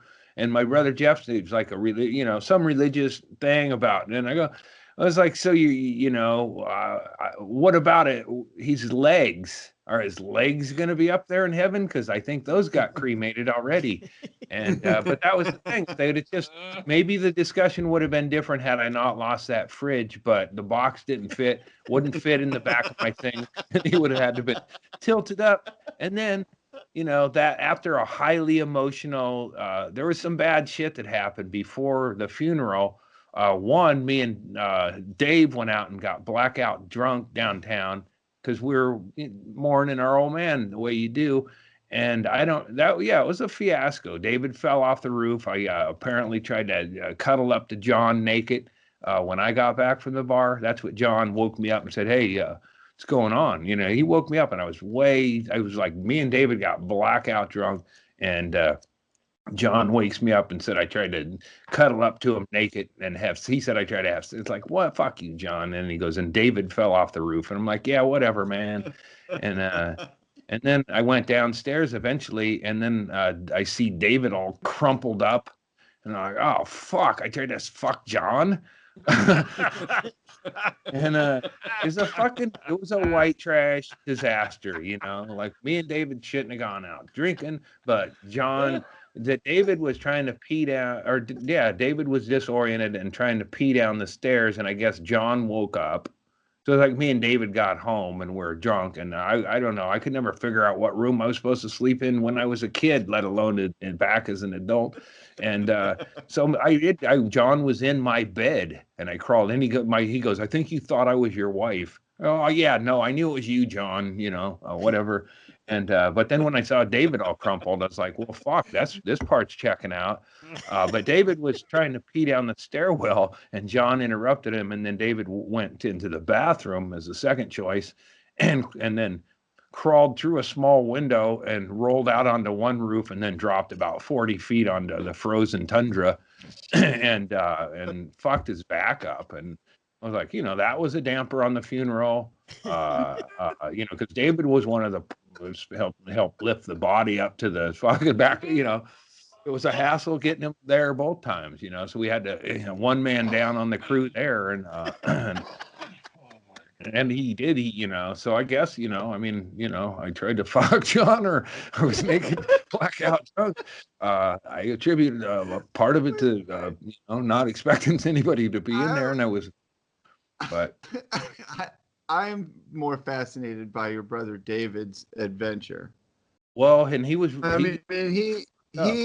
He tried to pee down the steps, was stopped from doing that, directed to the bathroom, made it into the bathroom, peed in the bathroom, then crawled out the window of the bathroom onto the roof and fell 40 feet onto his back. And every one of us had crawled out or into that window. It was one of our, kind of a doorway for people that didn't want to be seen. We were all window exiters. You went in through the front door to begin with. Yeah. Why wouldn't you go in through the window and then out through the window? I like to crawl up on side roofs and stuff back in the day, and then also we all everyone who had several of my brothers had the room I ended up with, the one where me and I tried to have relations with John apparently, is I would pee out that window all the time. And I could have got up and gone, opened a door and opened another door and gone into a bathroom easily. Wait, so he was trying to pee out of the window? No, I think he just crawled out the window onto the roof. John was annoying, or he was I don't know. We could never quite figure out what led him to crawl out. Nostalgia? Yeah. So he tumbled hard, and then, but I think we even crippled up. We went and rounded Larry up, who we were like, it's not easy to round up somebody who's on Coos County's most wanted list for a funeral. And we went and found out where he was, and then Larry, and we'd see him, and then he took off running. I was like, Jesus, this is fucking weird, or whatever. Were you guys dressed up in your funeral suits and stuff? I think what happened is we tracked him down a couple of days earlier to tell him Dad died, and then we went and got blackout drunk, and then at the thing, Larry showed up at the funeral, but he ran from us when we, and I don't know, maybe he didn't want to hear his dad died, or he thought David was going to kick his ass for unrelated matters or whatever. He ran from us, and Larry didn't kill your dad, did he? But I remember seeing Larry show up at the funeral, and it was cool that this guy said this, because I don't know, but when Larry showed up as Larry, I was like, what a fucking dick, because he's like showing up at my dad's funeral being Larry. And then the funeral director or a guy out there said something about everybody comes in their own outfits or whatever. But then Larry gave one of probably got through more of his speech about Dad. I remember my Uncle Bill, who was a heck of a guy, but my Uncle Bill was like an old time salesman. He was like a really, I always admired him as being better than us. But he always had a good demeanor and stuff. But I remember when Larry did his thing, he goes, because Larry, it was like an Eminem 8 Mile thing where he outed himself as being the black sheep of the family and the one who did this and that and caused the most trouble or whatever. And my Uncle Bill goes, heck of a guy. heck of a guy. And I think he repeated that sentiment at my mom's funeral when Larry got up and squealed through. And we don't ask us to So he eulogize. did the same set at your Yeah, it was mom's basically, funeral? man, my mom's funeral was a much different situation. You know, it Heck of a wasn't gal. but it was a disaster, you know, with my uncle or my new dad steaming himself up before they wheeled him in, and he, you know, it was like he shat himself, and and I gave a speech at my mom's, and I had to follow my Uncle Bill, which I wasn't going to do, but everybody, my wife and daughter sat down behind where they wheeled my new dad, and it was apparent by the space hospice gave him, and he was checking out pretty soon, but hospice was sitting 5 or 6 feet away from him, and then he was sitting directly in front of me, and he'd shit himself. You know, bummer. I don't think he did it as a disrespectful thing, but he did it. You know, Wasn't a critique of one of the eulogies. Okay, like Larry went up, and then it was like, and then I was like, okay, I'll follow Larry, and I was getting up there, and then my Uncle Bill went up, and then Uncle Bill went up, and then I was like, okay, I'm gonna give this some. I'm not following Uncle Bill because he should have been the closer. He should have been the closer, but then I went up directly experience. after him because of I was like, oh my, you know, it's like getting a face full of that and becoming aware that I was, you know, I can't sit here anymore. And I was like, you know, telling them to move down or whatever. My daughter's like, oh, you know, she knew what was going on. And, you know, it's like, wheel this guy out of here because there's nobody to do it. You know, everybody's spacing out. And it's like, it's the husband. And, you know, what are you going to do? Interrupt the funeral? We need to take a minute to clean up the, you know, but that's what, you know, that's why I think people who've lost loved ones during COVID should thank their lucky stars they didn't have to go through these funerals like fucking old people and their fucking loved ones shitting themselves and these half thought out speeches delivered by people well past their oratory days.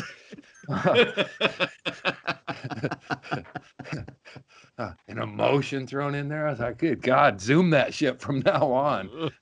I could do 10 funerals in a day on a Zoom.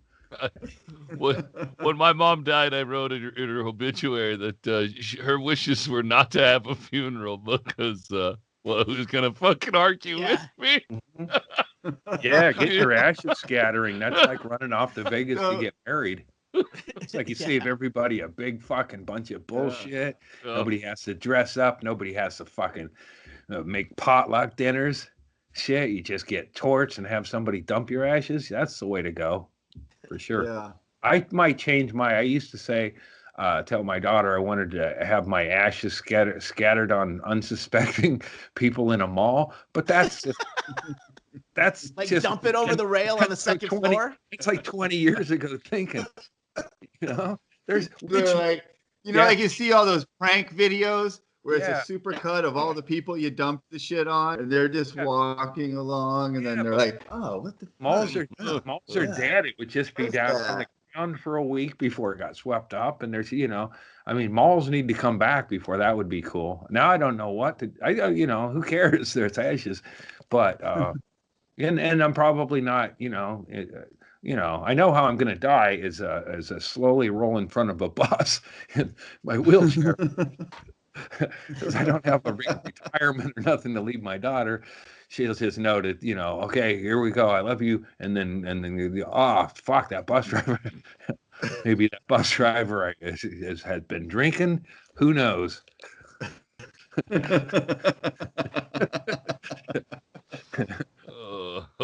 It's all gonna happen really quickly, I imagine, you know? Yeah. Something quick and painless and suable. Not even, you know, if I have a shot of heroin or something, let me do an hour or two of pain and suffering, but jack me up with that H first. Pain and suffering's a state of mind, man. Leave me alone. So I got it kind of all clocked out. I got cause of death and what to do with the body. Now, how to save money on burning, I don't know. That's a fixed cost. There's no negotiating that, Andy. Yeah, well, you can go to like a hospital, for instance, and just say, well, what if I have it all chopped up and you can just throw it in with the limbs from They surgery? pay for everything at that point. Or a vet's office, I'm sure a fucking mob guy, there's gotta. What? What A vet are they won't gonna take a use- human body. Well, What are they going to use the human body for? Don't be Parts? naive. Most people who run Feed to the lion. Was your You next run suggestion a mob guy for who needs a body to replace somebody else? Who owns those? Or somehow a mob was connected with the pet. I didn't know if it was all I one noticed thing or a your pet run-on oven's thing. extra big. Well, yeah, we get a lot of Great Danes or whatever. Easily. I'm sure about 50% of pet crematoriums have had at least one or two people burnt. How could you not? It's like. But it's not like something they do on the side, like somebody to I save can come money. in on Sunday and do this. Yeah, I would. I'd I go bet like, they hey would man, for a couple $100. Hey man, what Right. do you do with that oven on Sunday? You mind if Yeah. I come over and make some pizzas Fire and it get rid of? up. It's We can't not afford. They're you're like probably $700. Yeah, fuck yeah. Probably right. Hmm? For sure. You Yeah, remember I that mean- one guy? That one guy was just taking bodies and not burning them, Yeah. Right. and it was just Right. piling them up. I don't know what the end game There's there a- was. Yeah. Yeah, the difference. That's just there's a getting way difference between behind, a side at hustle and work. being lazy. Yeah. That's like those postal carriers. You talk a little bit and I'll deliver it another time or whatever. But it's like, yeah, I mean, I get your crematorium burnt down, but you're still taking in, it's like, get that shit, shut it down, get it fixed. That's the main thing. But, The bills I are don't think piling up, but I'll that get would to 'em. bother me that much. Oh my, well, I don't know. I mean, now at the time when my mom and dad first passed or whatever, but you get, and you get older and you're like, I don't care if I'm a dead corpse that somebody forgot to burn that's just sitting in a corner of a place that spooks, That's not it's an not gonna option, be- Andy. Well, yeah. Doesn't Well, it's just could be. neglect my If I- body is not a box you tick when Yeah. the If I coroner could comes. choose what happened to me, that is what I would want to happen. I want to be forgotten in a garage. Yeah. Here's a business plan. I just dig a really, really deep hole, and people are just coming and they're like, all right, it's there they go. Toss them in. Fucking center of the earth kind of thing. It's like, Center? you What does that mean? I mean, drill deep, like get the fracking gear over there. And it's like, I'm Get just, Elon I'm a Musk on people it. exit here. People exit here. There's a lot of people who are angry and they can't wrap their head around anything getting better for them. Come out here. I got a hole for you. And for $300, it wraps it up nicely. Your family, doesn't have to do anything. Oh, And- like getting rid of a bunch of old tires. You just need One a of guy the- with a bunch of land, and he just keeps throwing them out there. Yeah. Mm. One But of the you can't recent, just stack 'em up. fascinating horror episodes on YouTube that we talked about is people who've died in volcanoes. And one of the stories is about a place where somebody went to commit suicide by jumping into this fucking hole to the middle of the earth. And then it became a popular suicide Mhm. place. They had to Oh, fence man, it off because so many people were That going would there. really to pull so up my, Andy's- you're on a roll. People would come. I mean, I definitely have had, it's like spontaneously go, well, why wouldn't I kill myself right here? And I have to step away from it. It's like, yeah, all right, it might be, but, I definitely didn't feel that way on the Golden Gate, as there's signs, if you're feeling suicidal, call this number, and like, I wouldn't want to do it there just because it's way too popular. But if you saw like a hot hole or something, But to get close enough to that hot hole, that's what I probably need. couldn't. It would be very difficult. There would have to be a Yeah. specific. I mean, if you've See, ever when I- been near where there's Here's the lava question I would ask. activity. I would ask the families: is do you want your loved one to spend his final minutes in a hospital bed, or do you want him to go down a really fast slide down a hot hole? like a water park with lava. Yeah, like a water park Yeah. with that. But yeah, like maybe you find a place where there is lava, so you send them just fucking down a volcano. Shoot. How'd your grandpa die? Volcano. Oh my God, that's so great. I've been wanting to, do that for my loved ones. You know, I'm tired of seeing them with dementia. You know, give them a hug and put them down the hot hole with their favorite snack. Mama, you don't remember me, but I think you remember pumpkin pie, don't you? Well, let's everybody get in for one more picture. Okay, who wants to push the button?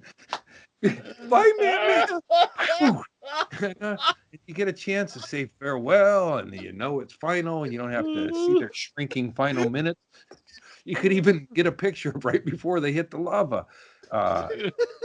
God damn it. Yeah, let's get some property in Hawaii. Roseanne, we've got a business plan. How far are you from active lava? Yeah, we'll just use liberals at first. Don't worry. Rosie, take your Ambien. We'll fix it up nice. Yeah, I think we have to kind of focus on Hawaii, right, for active lava. Well, there's active volcanoes all over the world, Yeah, but you Hawaii get would be the fracking gear. easiest to get to. Yeah, fracking gear, and because that is you could use Hawaiian lore, fire gods. I'm sure there's at least a dozen lava gods. You know, Pele, yeah, Pele, and it's an undramatic hole that they die in, but you can have propane torches that you can hit with buttons that send flames out like a Indiana Jones movie. Yeah, my dad in the end went out peaceful, but he would have went out peaceful going down a fire chute too, and he would have been like probably for it. He would have had something to say like, "I probably won't even feel it till it gets to my torso." I know you're funny. I get it. You know, it's funny because it's obvious. Like when he was going to get one of his limbs removed, it might have been the second limb, and he was like, "Hey, call the Grim Reaper." And I was the only he was being wheeled in there, and I was the only one that found it funny. I mean, I got it. I didn't find it funny, but I understood he was making it. Well, it's gallows humor because it's not really. Well, what was the dark comedy was the doctor suggested putting sugar packs on rotten feet, and the sense of knowing, you know, as you smell and see the foot rot get worse, that you were the guy who kind of fumbled the right leg. Like, well, you know, at least I wasn't the first one to drop a leg hard. I only had one to focus on, so maybe the work should have been easier. But none of us asked to be caregivers, and I didn't mean for it to happen. But the doctor who suggested the sugar pack—that's dark comedy. My dad, like he was like when he had one leg cut off, he's like, "Oh well, I can still keep all the same pants or whatever." And then he's like, after that, he was like, "Well, we'll get shorts." But he didn't have shorts because it was like knee length. So we had all these cheap sweatpants because he was kind of a fatty or whatever, and they're easy to just, just like garbage sack pants, basically. Fucking half a stripe or, those fucking just shit. Andy, that's the best description I've ever heard of sweatpants in my fucking life. I'm wearing them right now, and that's why I wear them. They're fucking garbage sack pants. Thin as shit, like even before I would find them somehow, even before Walmart or whatever. But he would these almost elasticless pants, and we'd tug onto his featureless body. And then when he had his both legs cut off, we just had like Civil War soldier kind of hanging. The pants were you'd have it's like putting a pair of pants on a yoga bar. Yeah, we cut him. We'd do a symbolic cut, but we didn't want to see the stump. Anyone who ever wrestled them stumps into the pants, we're fine keeping them covered. It was like that thing that Baby Arm Joe had on his wasn't a thumb. That's what. It was a vestige limb. I guess it was because there was no bone, so it was just I called it like a squish sack, and that's why when with my cat. And he's gone right now. I had to look to put him out as he sleep. But he used to have a fat bag of flesh, and my daughter would it was, it was undignified, but it wasn't his balls or anything. And she's like, look at Mr. Squishles. And she called them his squish bag, and we'd squeeze his fat sack. But that's what my dad's legs were like 2 fat sacks that really, you would have wanted to bungee off them pants. and they were physically the same, wet or dry, as those things you'd find at a novelty store that you couldn't hold. You know, like a Oh squeeze yeah, sack. a grip Oh, test. Yeah, just like, oh, and then you could try to pick it up. I forget what they're Squirt called. weenie thing, yeah. Yeah, squirt weenie. That my dad had. I don't those know if for the that's what they're called. But... Is that what that is? Is that what you're talking about? You want a reminder that you did something that caused some harm or something. I had 10 or so years of wrestling the leg where, it's like the phantom leg into pants.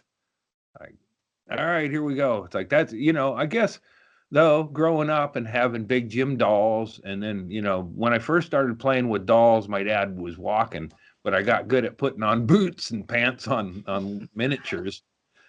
So I was ready by the time he was in a wheelchair for the big leagues. But here's the thing, my big gym dolls didn't shit themselves or require catheterization. So I kind of left off of my education at a crucial point for the real thing, getting into the real game.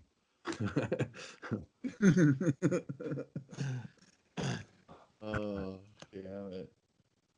Oh shit, I remember those, Shaley. Yeah, That was surgical tubing knotted on with one clamps. end. Yeah. We used to buy those at the county fair, but not nearly that big. They'd sell them like 2 footers. You just get a length like this, Yeah. fill it up, you put a pen, like you unscrew one end of a ballpoint pen, and that was your nozzle. You fill that up, man, and you could just keep it real clandestine and just wham, it would just shoot out like a water gun. Force. Yeah. Those were so good. Water weenies. That's what those were. Yeah, called. Don't remember that at all. Yeah. Never happened where I live. Really? Go to a novelty. It's like a hot potato. I don't know. You bought it at the same counter that you could buy butterfly knives and wallets there'd be firecrackers. A mechanical dog chasing around something on the floor. Those places. Sorry you missed that, Brett. It's fun because I did use it with my kid whenever we go into one of those. Like, here, hold this, and it fall down. That's the gag. That's as far as it goes. So you don't necessarily need to buy one. They should have a sign: don't pick up a water weenie unless you're gonna use these jokes. You buy the joke and take it home before why buy the joke if you can sample it free buy on the Zoom? ticket, take the ride. Is that what you're trying to say? Yeah. Well, and we called those Grab ones the water weenie, weenies. take the ride. But what's the ones that you're talking about? The one that folds in on itself, that's full of, and you try to grip it and it shoots out and keeps. Yeah, it looks like a little sea cucumber. Well, it's like a You condom. guys know those? Yeah, it's like a fleshlight prototype from the. Maybe that's why 70s. they're maybe they got perverted where you're from, and they were it is like a pocket I pussy. didn't remember what Shaley was talking about with like surgical tubing and filling it up and cutting a little. I grew up a hole in lot when I did worked on the man. I mean, I was an adult when I worked on the Man Show, but I didn't know what a pocket pussy was. Yeah. And Yoshi would bring boxes of them. Or Yoshi whatever. worked in the porn industry, but he was also a comic, and he would come on set and bring a bunch of porn. Right. He hung out with Brody Stevens, but he would bring boxes of porn for, I don't know, but that was, I had a lot of fun. Well, Doug's mother took a lot of vibrating things, and I'm sure he found them when he cleaned out her shit. It was like Doug's mother always was there for the drop. Would do the tapings. So Brody and Yoshi would show up, and mother would go, I'll take, and she would dig through that stuff, meticulously sort through I got one of these or whatever. And, oh man. Got it, need it, got it, need it, used it, broke it. This one's named after me. Got it. And then it would be like pocket pussies and porno movies and stuff left over, and she would take just stuff it in her purse, and then we'd have that stuff laying around. But the porno there would be gay or an assortment, and I would put the gay or the more risque porn in the straight porn and go, hey man, and say, oh yeah, I love tits, and go, here you go, here's there's tits, but you're gonna see a dick attached to them or whatever. That kind of stuff I would give. That was what I would do. Mother would do her thing, and then I would get the box and I would open up all the porn and switch it out to give to the crowd. And then we'd have like the pocket pussies and stuff laying around the office. And I did, it just didn't occur to me that there's Yoshi. Yoshi's out.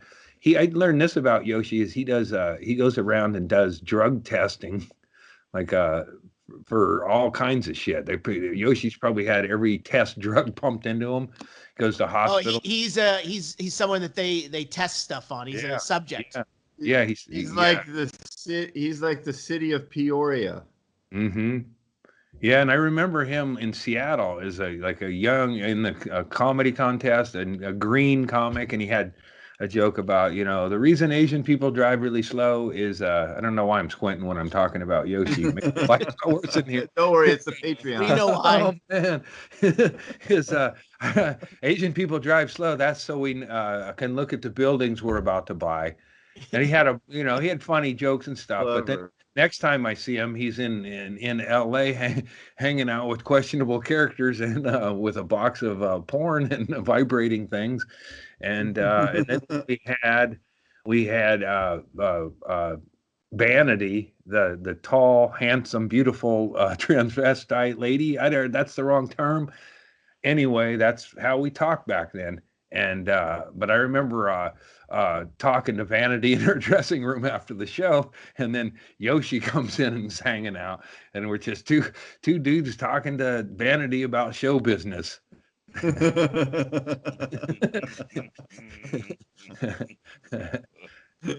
Vanity, my favorite sin. Each of you trying to see if you can talk long enough for the other one to leave. Yeah. Yoshi had staying power.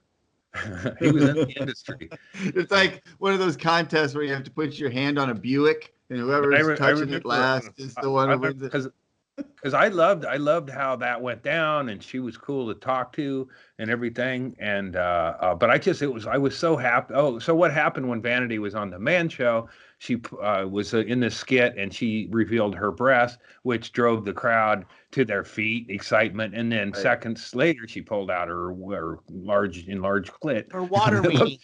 Her water weenie, or my dad's leg. After surgery, she had a big after surgery leg of my dad's, only with more bone to it.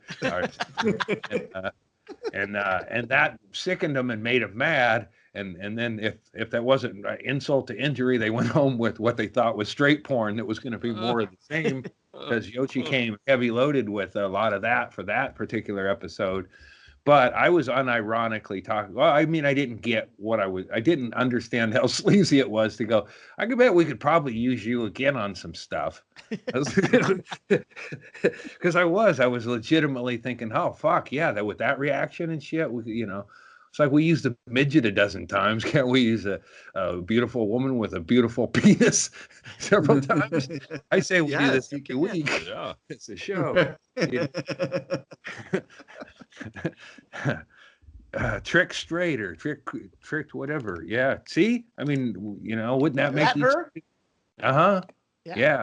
I got to find that picture of. They're all on those. It's harder to find pictures. She's on Pinterest.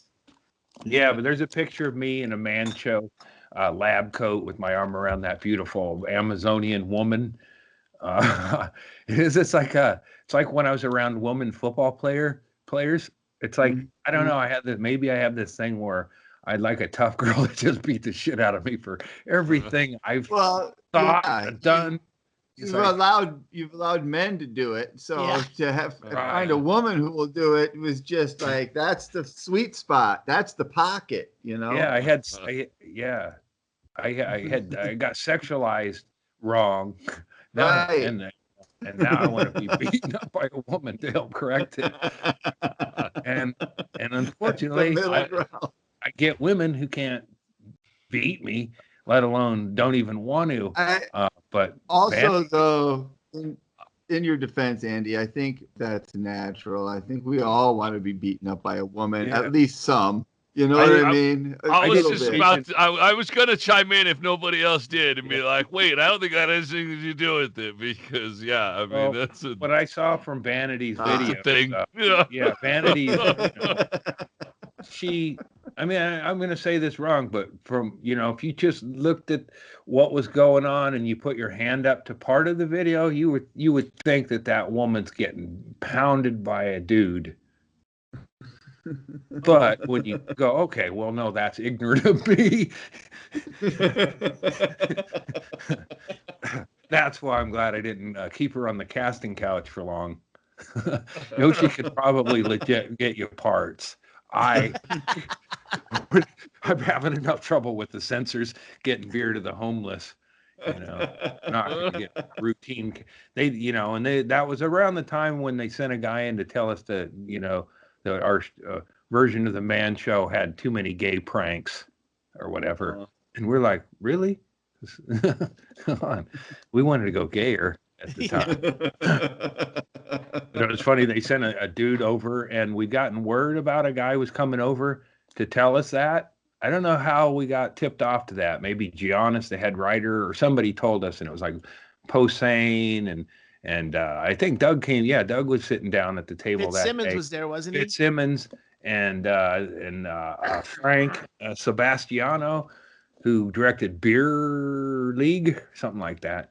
But he was funny. I always liked sparring with Frank at the table, but we all just got into homoerotic fantasy when this guy came in to the room like we were actually pitching ideas. It's like Glory, it's like it's two guys and they just dock. They're or whatever. We had, everybody had the cool terms, and to go around. Oh, how about suck tag.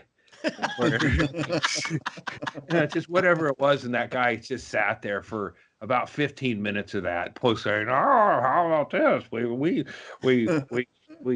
expose our wieners, and then we guess who it is, or stuff like that." And then this guy finally, after taking this, and he wasn't anybody but a producer flunky come down to have to do a job that nobody wanted to do, and he did tell us that. And I think we took it to heart. I don't know. It seems like a lot of the funniest shit you guys did at that show nobody else ever got to see. But that fucking sounds hilarious. There needs to be a show that's about the making of that season of the Man Show. Yeah, just it was all these dumb little, like we'd send a thing. It was make me hard. That was the thing that we used Vanity for. Was make me hard, and it was like, okay, well, it's okay. Art department, they got their sign, and they did it. Art department. These are people who wanted to do. They're graphic designers who just said, "Fuck it, let's I'll make this stupid shit." That was a takeoff on the series. There was two versions of it called "Make Me Laugh." Yeah. You had to sit through a comedian to try and then there was cash prizes and stuff. Yeah, I think Giannis ripped I don't know. Giannis always floated ideas, and then it would go, wait, Howard Stern did that. Yeah. And Giannis had his connections, and like when I first I got hired after the show had been on. I think they had already done some tapings, or maybe I got hired and went to the first tapings. But whatever it was, something I submitted in my rejected writing pack was already in use. Like, just I was like, and I didn't put much effort into it neither. I was like, I have a writer's block, and Doug said, just get drunk and high and write down some shit. And I did write down some shit, but some of it was pulled out and used, and then I got hired. And but there was a lot of that. But the whole thing with the art department, they made their sign, and then last minute we can't call it that because it's against this regulation or whatever. So then it would be like make me stiff, and then like, all right, let's go with that. It's like it's not even. It's like it's just like somebody putting in their 10 cents worth, and then everybody reacts and does their stupid shit because of it. Yeah. And that's what that show was. It was like, so we'd have good ideas, and then by the time it came back around, it was like, change for no change, Make me make me come in your face. Well, we can't say that. All right, make me jizz. Yeah, like that one. That was probably a pitch of the gay thing. You guys got to keep it does is make it just makes it a little less funny. Yeah. Whatever change they make, you know. And then the whole show they wanted to keep the same, like Adam and Jimmy left, and they wanted Doug Stanhope and Joe Rogan to have the same sophomoric hijink energy or whatever it was. Those guys. It wasn't rocket science, but it definitely didn't need the edge that Joe and Doug brought to it. I can think of about 1,000 comics or actors of the day that you could put in those shirts and those jeans or whatever, and have a better flow than those two guys did for that shit. It's pretty clear in 2021 that was a bold choice for the Man Show to follow. Adam Carolla and Jimmy Kimmel. Yeah, just Rogan, Doug. Well, Joe Rogan replaced one of the best podcasters out there, Adam Carolla. and Doug and Jimmy are, two similar characters as well. Doug gets choked up and cries a lot. Yeah, I didn't realize, because I was like, oh, cool. I'm behind the scenes watching a TV show, and then the audience is laughing. And, Brody got the crowd warm. I had no idea how awful it was watching it. Really. Until they did reshoots, and they're like, we're doing reshoots, and we're reshooting all the openings because they weren't happy with how, those came about or whatever. So they were fixing the least fucked up part of the show. Well, we redo the whole fucking canvas here. Let's get rid of all this shit you taped. I mean, there was a few ones in there that weren't horrible, but you can't really see much of a Doug or Joe in anything but the monologues. Yeah, because right? They cut it all. They cut up like a bunch of episodes to create more episodes, I thought. Yeah, that's what they. Yeah. Well, maybe some of that, but they just reshot all the monologues, and that's when the Tonya Harding fight came about, because they knew they were going to be torturing some dumb motherfuckers for long periods of time to come in and watch them reshoot 5 or 6 monologues with one audience. That's what they did. And one after another. And then they needed some set pieces to bring in, or some, so that was Tonya Harding fight was in there. And then we always were using this hot tub, juggy hot tub thing. And we had that, and they decided we'll do that, and we'll bring somebody from the audience in there. And then they rethought that, and they go, well, no, we can't have. What if somebody gets gropey with the juggies? Shit like that, It's risky to put an audience member in the hot tub with the juggies. And I'm like, I'll fucking do it. I'll be your rube. I can act excited. That's not a rube. That's a winner. Well, I didn't get paid. They took my whole Tonya fall on that sword. It was a consolation prize at that point, because I flew in because Doug was excited that they were going to use my idea and he was going to box Tonya Harding. And I think Doug flew me in but I didn't get hired to write any of it. They took my idea and did that. So getting thrown into I thought I would get paid to get in. I mean, this is how professional I was at that point of things. Like, I'm not doing this shit. And I'm thinking, wait, you get paid for doing stuff on camera. So I'm like, okay, I'll do it. And then I found out I wasn't going to get paid. And then I think Rogan said, fuck it, I'll pay you $100. He just wanted to move the discussion. Right. It's like, okay, then I got $100 from Rogan, and I jumped into the hot tub and rubbed my face on some tits or so. I don't know. I try to be. I was in did character. Exactly what they were afraid an audience member would do. No, I think I just did it like I channeled Adam and Jimmy, and like, whoa, like I'm real excited to just be here. Look, like I channeled an audience member going, I can't believe I won the lottery. I worked with those tits. I saw them around the workplace, so it wasn't that big of a deal to me at that point. But I did jump in there, and I don't know if I never watched the show, but it might have been in there. I don't know. You'd have to watch it, give a shit. But that was on Ash. If it's not, you owe Joe Rogan $100. Yep. Yeah. Well, and I appreciated that, but it was, and then I ran a sports book on the Tanya Harding fight, and it was a fixed fight. There was no fucking real, but when she came in for the first thing and everybody then saw, she had this manager who was all cut, and Tanya looked like, if you didn't know the ice skating world, you would go, wow, fuck, she's tough. But ice skaters are, they're tough. They can, but they hurt themselves all the time, and they're used to being hurt. And you can't turn that into a fighter, And that's what Tanya was used to being a victim and hit in the face for failing and stuff. She's not going to man up, but she looked like a jock and next to Stanhope. So it's like I said, I didn't make any money, and then people thought the fight was legit. So I collected a sports book from a lot of people that I knew I wouldn't be seeing again after the fight.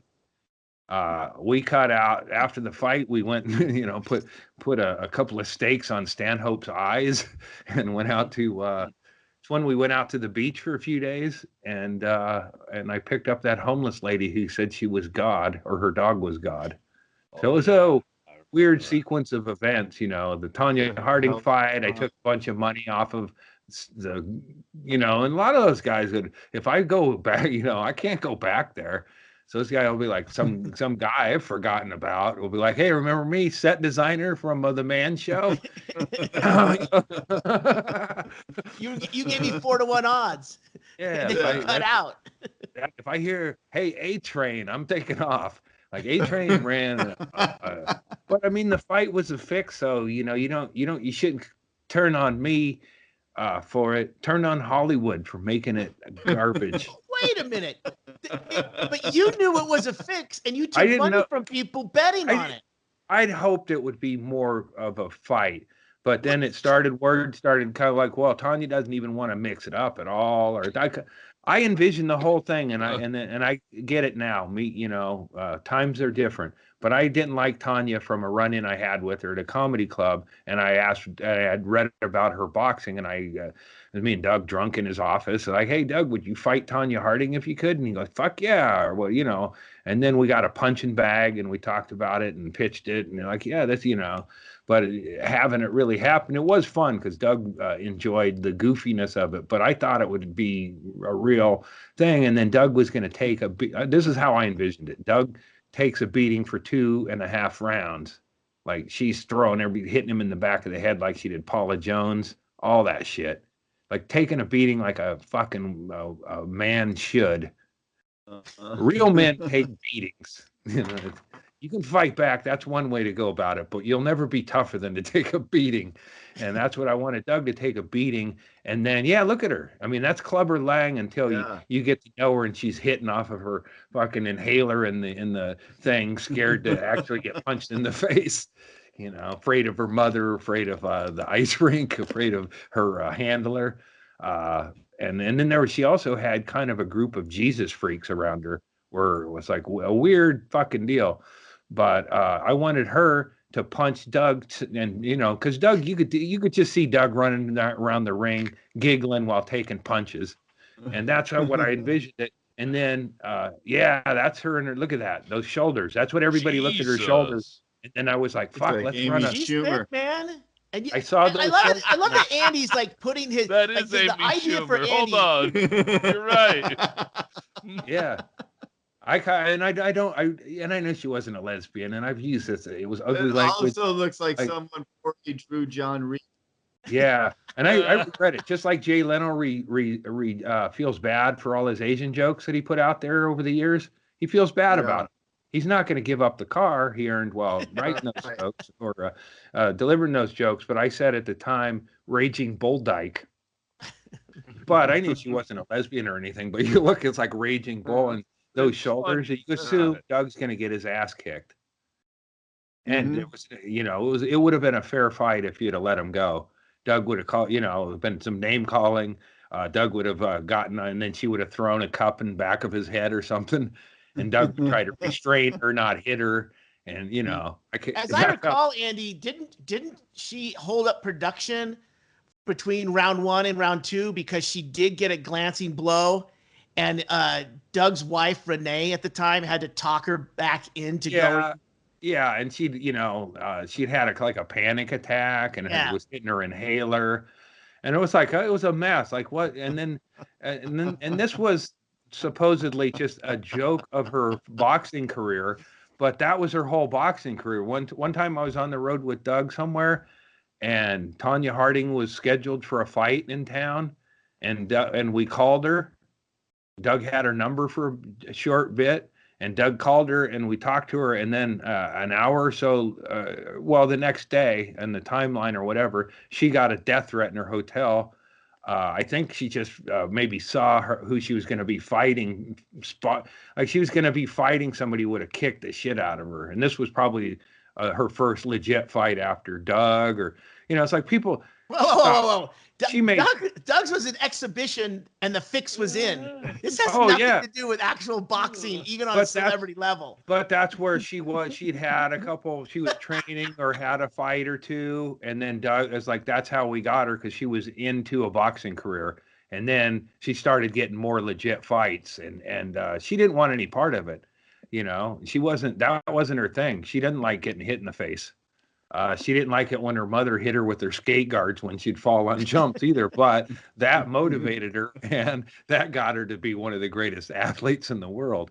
But she wasn't into getting her face punched. She got punched. Look at that. Yeah. Doesn't look fun. She was into inflicting violence on another person, but you got to have both of those things. You got to have a galooly. Yeah. And that's what I love about this whole bit, Andy, is that your plan in your head was that Doug should be taking some punches. Yeah. That's how you wrote this in your head. And Doug should definitely get hit in the head or a cup thrown at him or something. And I was the only guy I was the only guy that showed up. I wasn't being paid to be there, but I was the only guy who knew to bring a boombox and the Eye of the Tiger on cassette. And we were and I go, and then we were going out. It felt like going out for a fight, and then I go, if you go down, you get up funny, like Mickey spitting, and then we went out there, and it was fucking TV again. Oh shit, delay after delay. We had a blind guy was one of the judges. He had to be placed and all this shit, and it was just back to that. But man. It would have been fun to just see him. Very ableist of you again. I know. I am. But I grew up. No, I can say that because my dad was crippled. My dad had water weenie legs. Oh, I called him crippled. He called other people crippled. He called me crippled. He called me retard. But it was okay because he was crippled. So, but I'm enlightened now. I'm just going to use my mom. I can say that because my mom's blind. And, if you've never but she's dead. But, so Yeah. technically she's blind. I mean, can't see. Yeah, that's what blind means. If you've never taken a handicap spot, I'm loophole woke. Like. Yeah, loophole woke. I'm court ordered. I'm court ordered woke.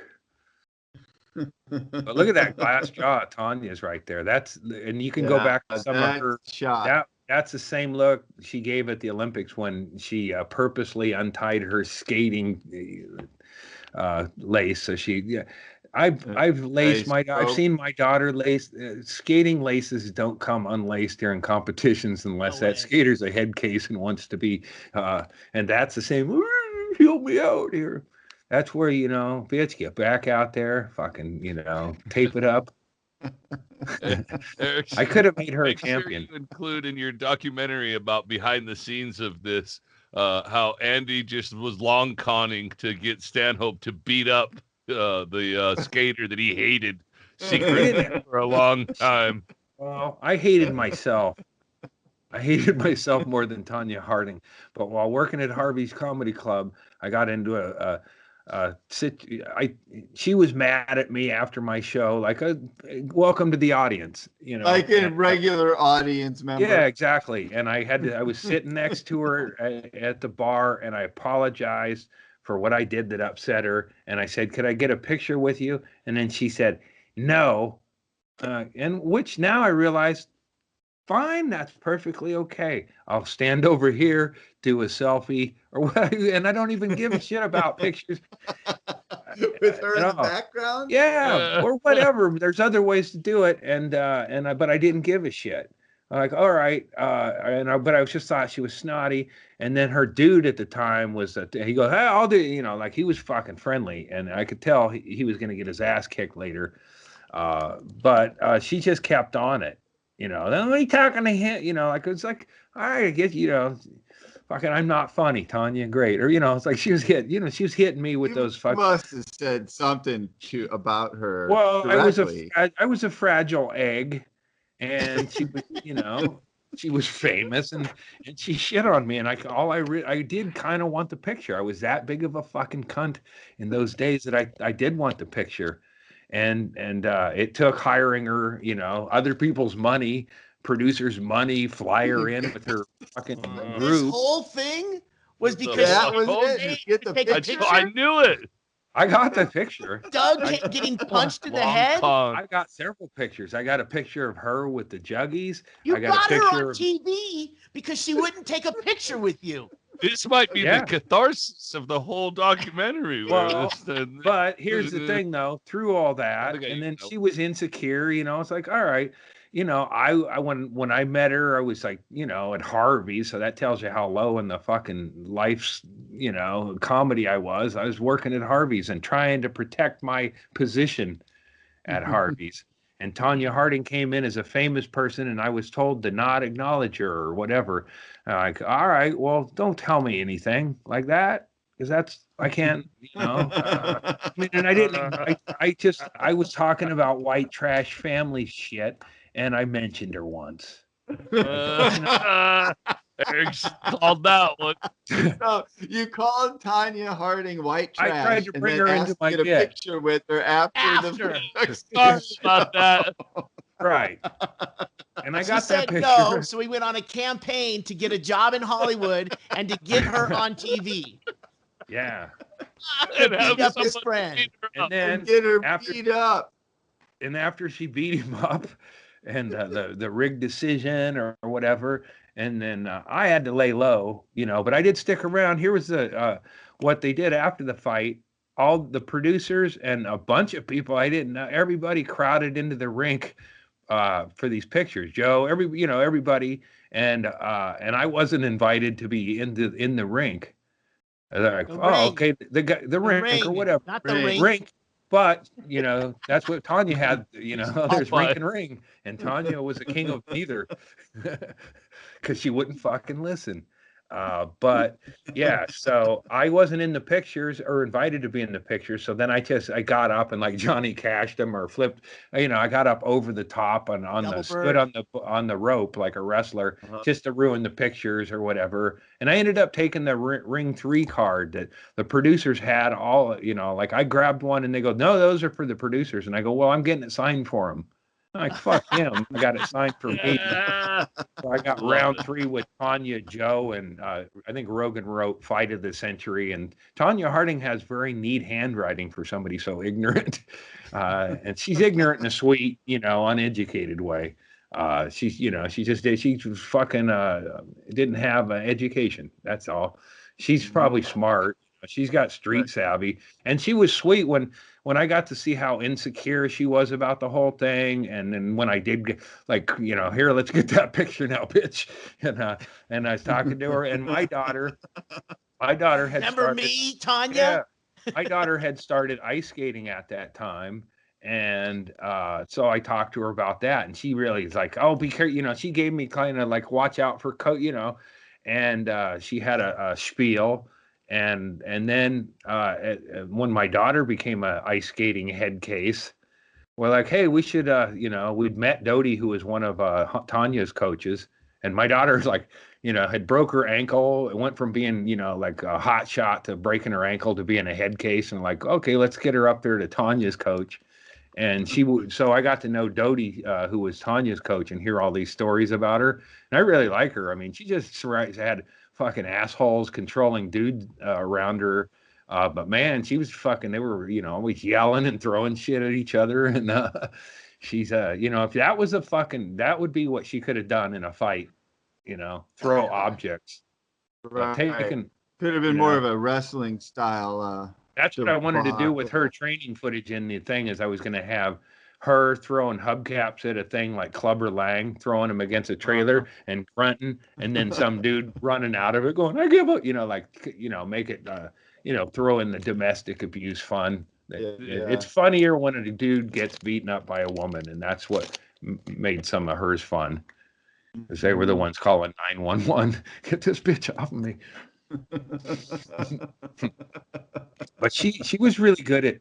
I mean, she had a history of getting death threats, and I don't think she probably ever got a death threat ever once. But she was like, she used that all the time. It's like that crying wolf. Yeah, like like I was talking about. She got a phone call apparently after me and Doug talked to her, because that's why that fight got canceled. Is somebody called up Tanya Harding after me and Doug talked to her, and made a threat, so she couldn't do the fight. But yeah, I think she didn't want to. Whoever her manager was at the time, I'll bet he just fucking controlled the shit out of all that. Like, you won't fight anybody legitimate. And then she got her fucking face punched a bit, and it wasn't fun anymore. And, so it was wrong what I wanted. I wanted Doug to knock her. I wanted it to be Doug takes a beating, and then I would have started the Stanhope, and then it would have been like, and then he just hits her once. Yeah. I don't think Doug would have done it either. She wasn't going to take a dive. I remember there was definitely discussions between the two dressing rooms about no, she's not going to lay down. I think that you have Tanya kicking his ass for 2.5 rounds, and then he connects with a clearly below the belt shot. Sympathetic punch, and then. But knocks her out, knocks her down. She's out. Here was one of the first villain. The first things that was installed was her manager as the referee of the fight. That dude. He was like, "Oh, I'll referee," and he's like, "Oh, okay." There were I think they were talking about maybe Rogan, which Rogan would have been. It would have been a funnier fight, than it was. Doug had to worry if he did. Could have done the hijinks where you take a swing and miss, and you hit the referee square in the face. And knock him flat. Yeah. You don't hit the pimp. You don't hit the hooker when the pimp's standing over you. And that's what it was. That guy was in charge of Tanya, and if Doug were to actually hit her hard, he probably would have fucking. I don't know. That was his meal ticket, I think. I don't know. I mean, generalizing, but it's like. She had no business pursuing a boxing career, and this guy seemed to be directing it and more confident than she was. Seems like a last desperate act. Yeah. You can't triple axle your way out of getting punched. Well, you can only do it once. Yeah. Well, speaking of, we need to do a triple axle our way out of here. I could do this all day, but that was a lot of fun. I'll try to. There's Andy Andrus Venmo right there. If you guys want to send Andy some goodies, you can do that. There's his address, Venmo. Make the last few weeks them, fun. You getting that money? That money from the government? Don't waste it on shit. Send it to me. I got a plan. Trust me. Yeah. Grab a Nature Jack shirt at naturejack.com. Help Andy get the last shot special. Actually, that's happening. So still get the shirt. They're great shirts. You'll be wearing. I mean, what's dumber than wearing a new shirt when a comedy special drops? You're like, oh, I was with this band. I got on this bandwagon in the spring when I thought it was going to be released. By late summer, you got the sleeves cut off, a fucking stain or two, and that is your go-to shirt. It's got some Nature Jack on it by that point. Yeah, trail ready. Be spotted. A couple of nights ago, I was folding my laundry and hanging up all my shirts on hangers, and my grandkids were like, "We want to help you," so they're hanging up. Then they're grabbing shirts. All of a sudden, they grab my Nature Jack shirt out of there. I'm like, oh, let me hang that one. I had to hang that one up behind the other one. Yeah, I just didn't want to answer questions about, Papa, Yeah. why do you have this shirt? Well, that's parental guidance. You gave parental guidance. Like, Yep. well, that woman pulled out her breast because that PG. part of the movie was lacking actual story. So I'll wait till they're older before I start dropping truth bombs on them. yeah. Yeah, you can hear truth bombs from Chad on his Twitch stream. So if you get on Twitch, subscribe to Chad's Twitch channel and hear the truth bombs. I think Truth Bombs was one of Erickson's CDs back in the day. It might have been. Truth bomb sounds like Alex Jones catchphrase. Featurette. And now, truth bombs. Yeah. You can join Chad on his Twitch stream riding a cab and get truth bombs. I've been listening to on my cab rides. They have a talk radio, and it's hilarious. And one of my favorite ones is I forget the character's name. JB Smoove and Annie Lederman do like this hippie talk back and forth, and it is fucking hilarious. I wish that part transferred over to the Twitch stream. The radio from the thing doesn't go, but yeah, I didn't. I listened to the radio enough that the songs were getting repetitive, so I was on the. I think I would watch that. I would listen to that podcast. JB Smoove and Letterman. JB. Oh man, Annie. it is. Yeah, absolutely. It's on the GTA 5 talk radio channel, and it's extensive. It's long, like a lot. There's a lot of it, and it's fucking hilarious. Neither of them are short for words, so I can imagine you had a lot to work with. All right, everybody. We love you guys. Anything else that we're missing here at the end? I'm looking for mine that I just pulled down the picture, but me and John Norris and Matt Collins do a podcast called Mixtape Time Machine. It's on Apple Podcasts. It's on iTunes. It's out there, so if you can check that out, it's funny. Right on. And thanks for subscribing. Thanks for being out there. We love you guys. We'll see you.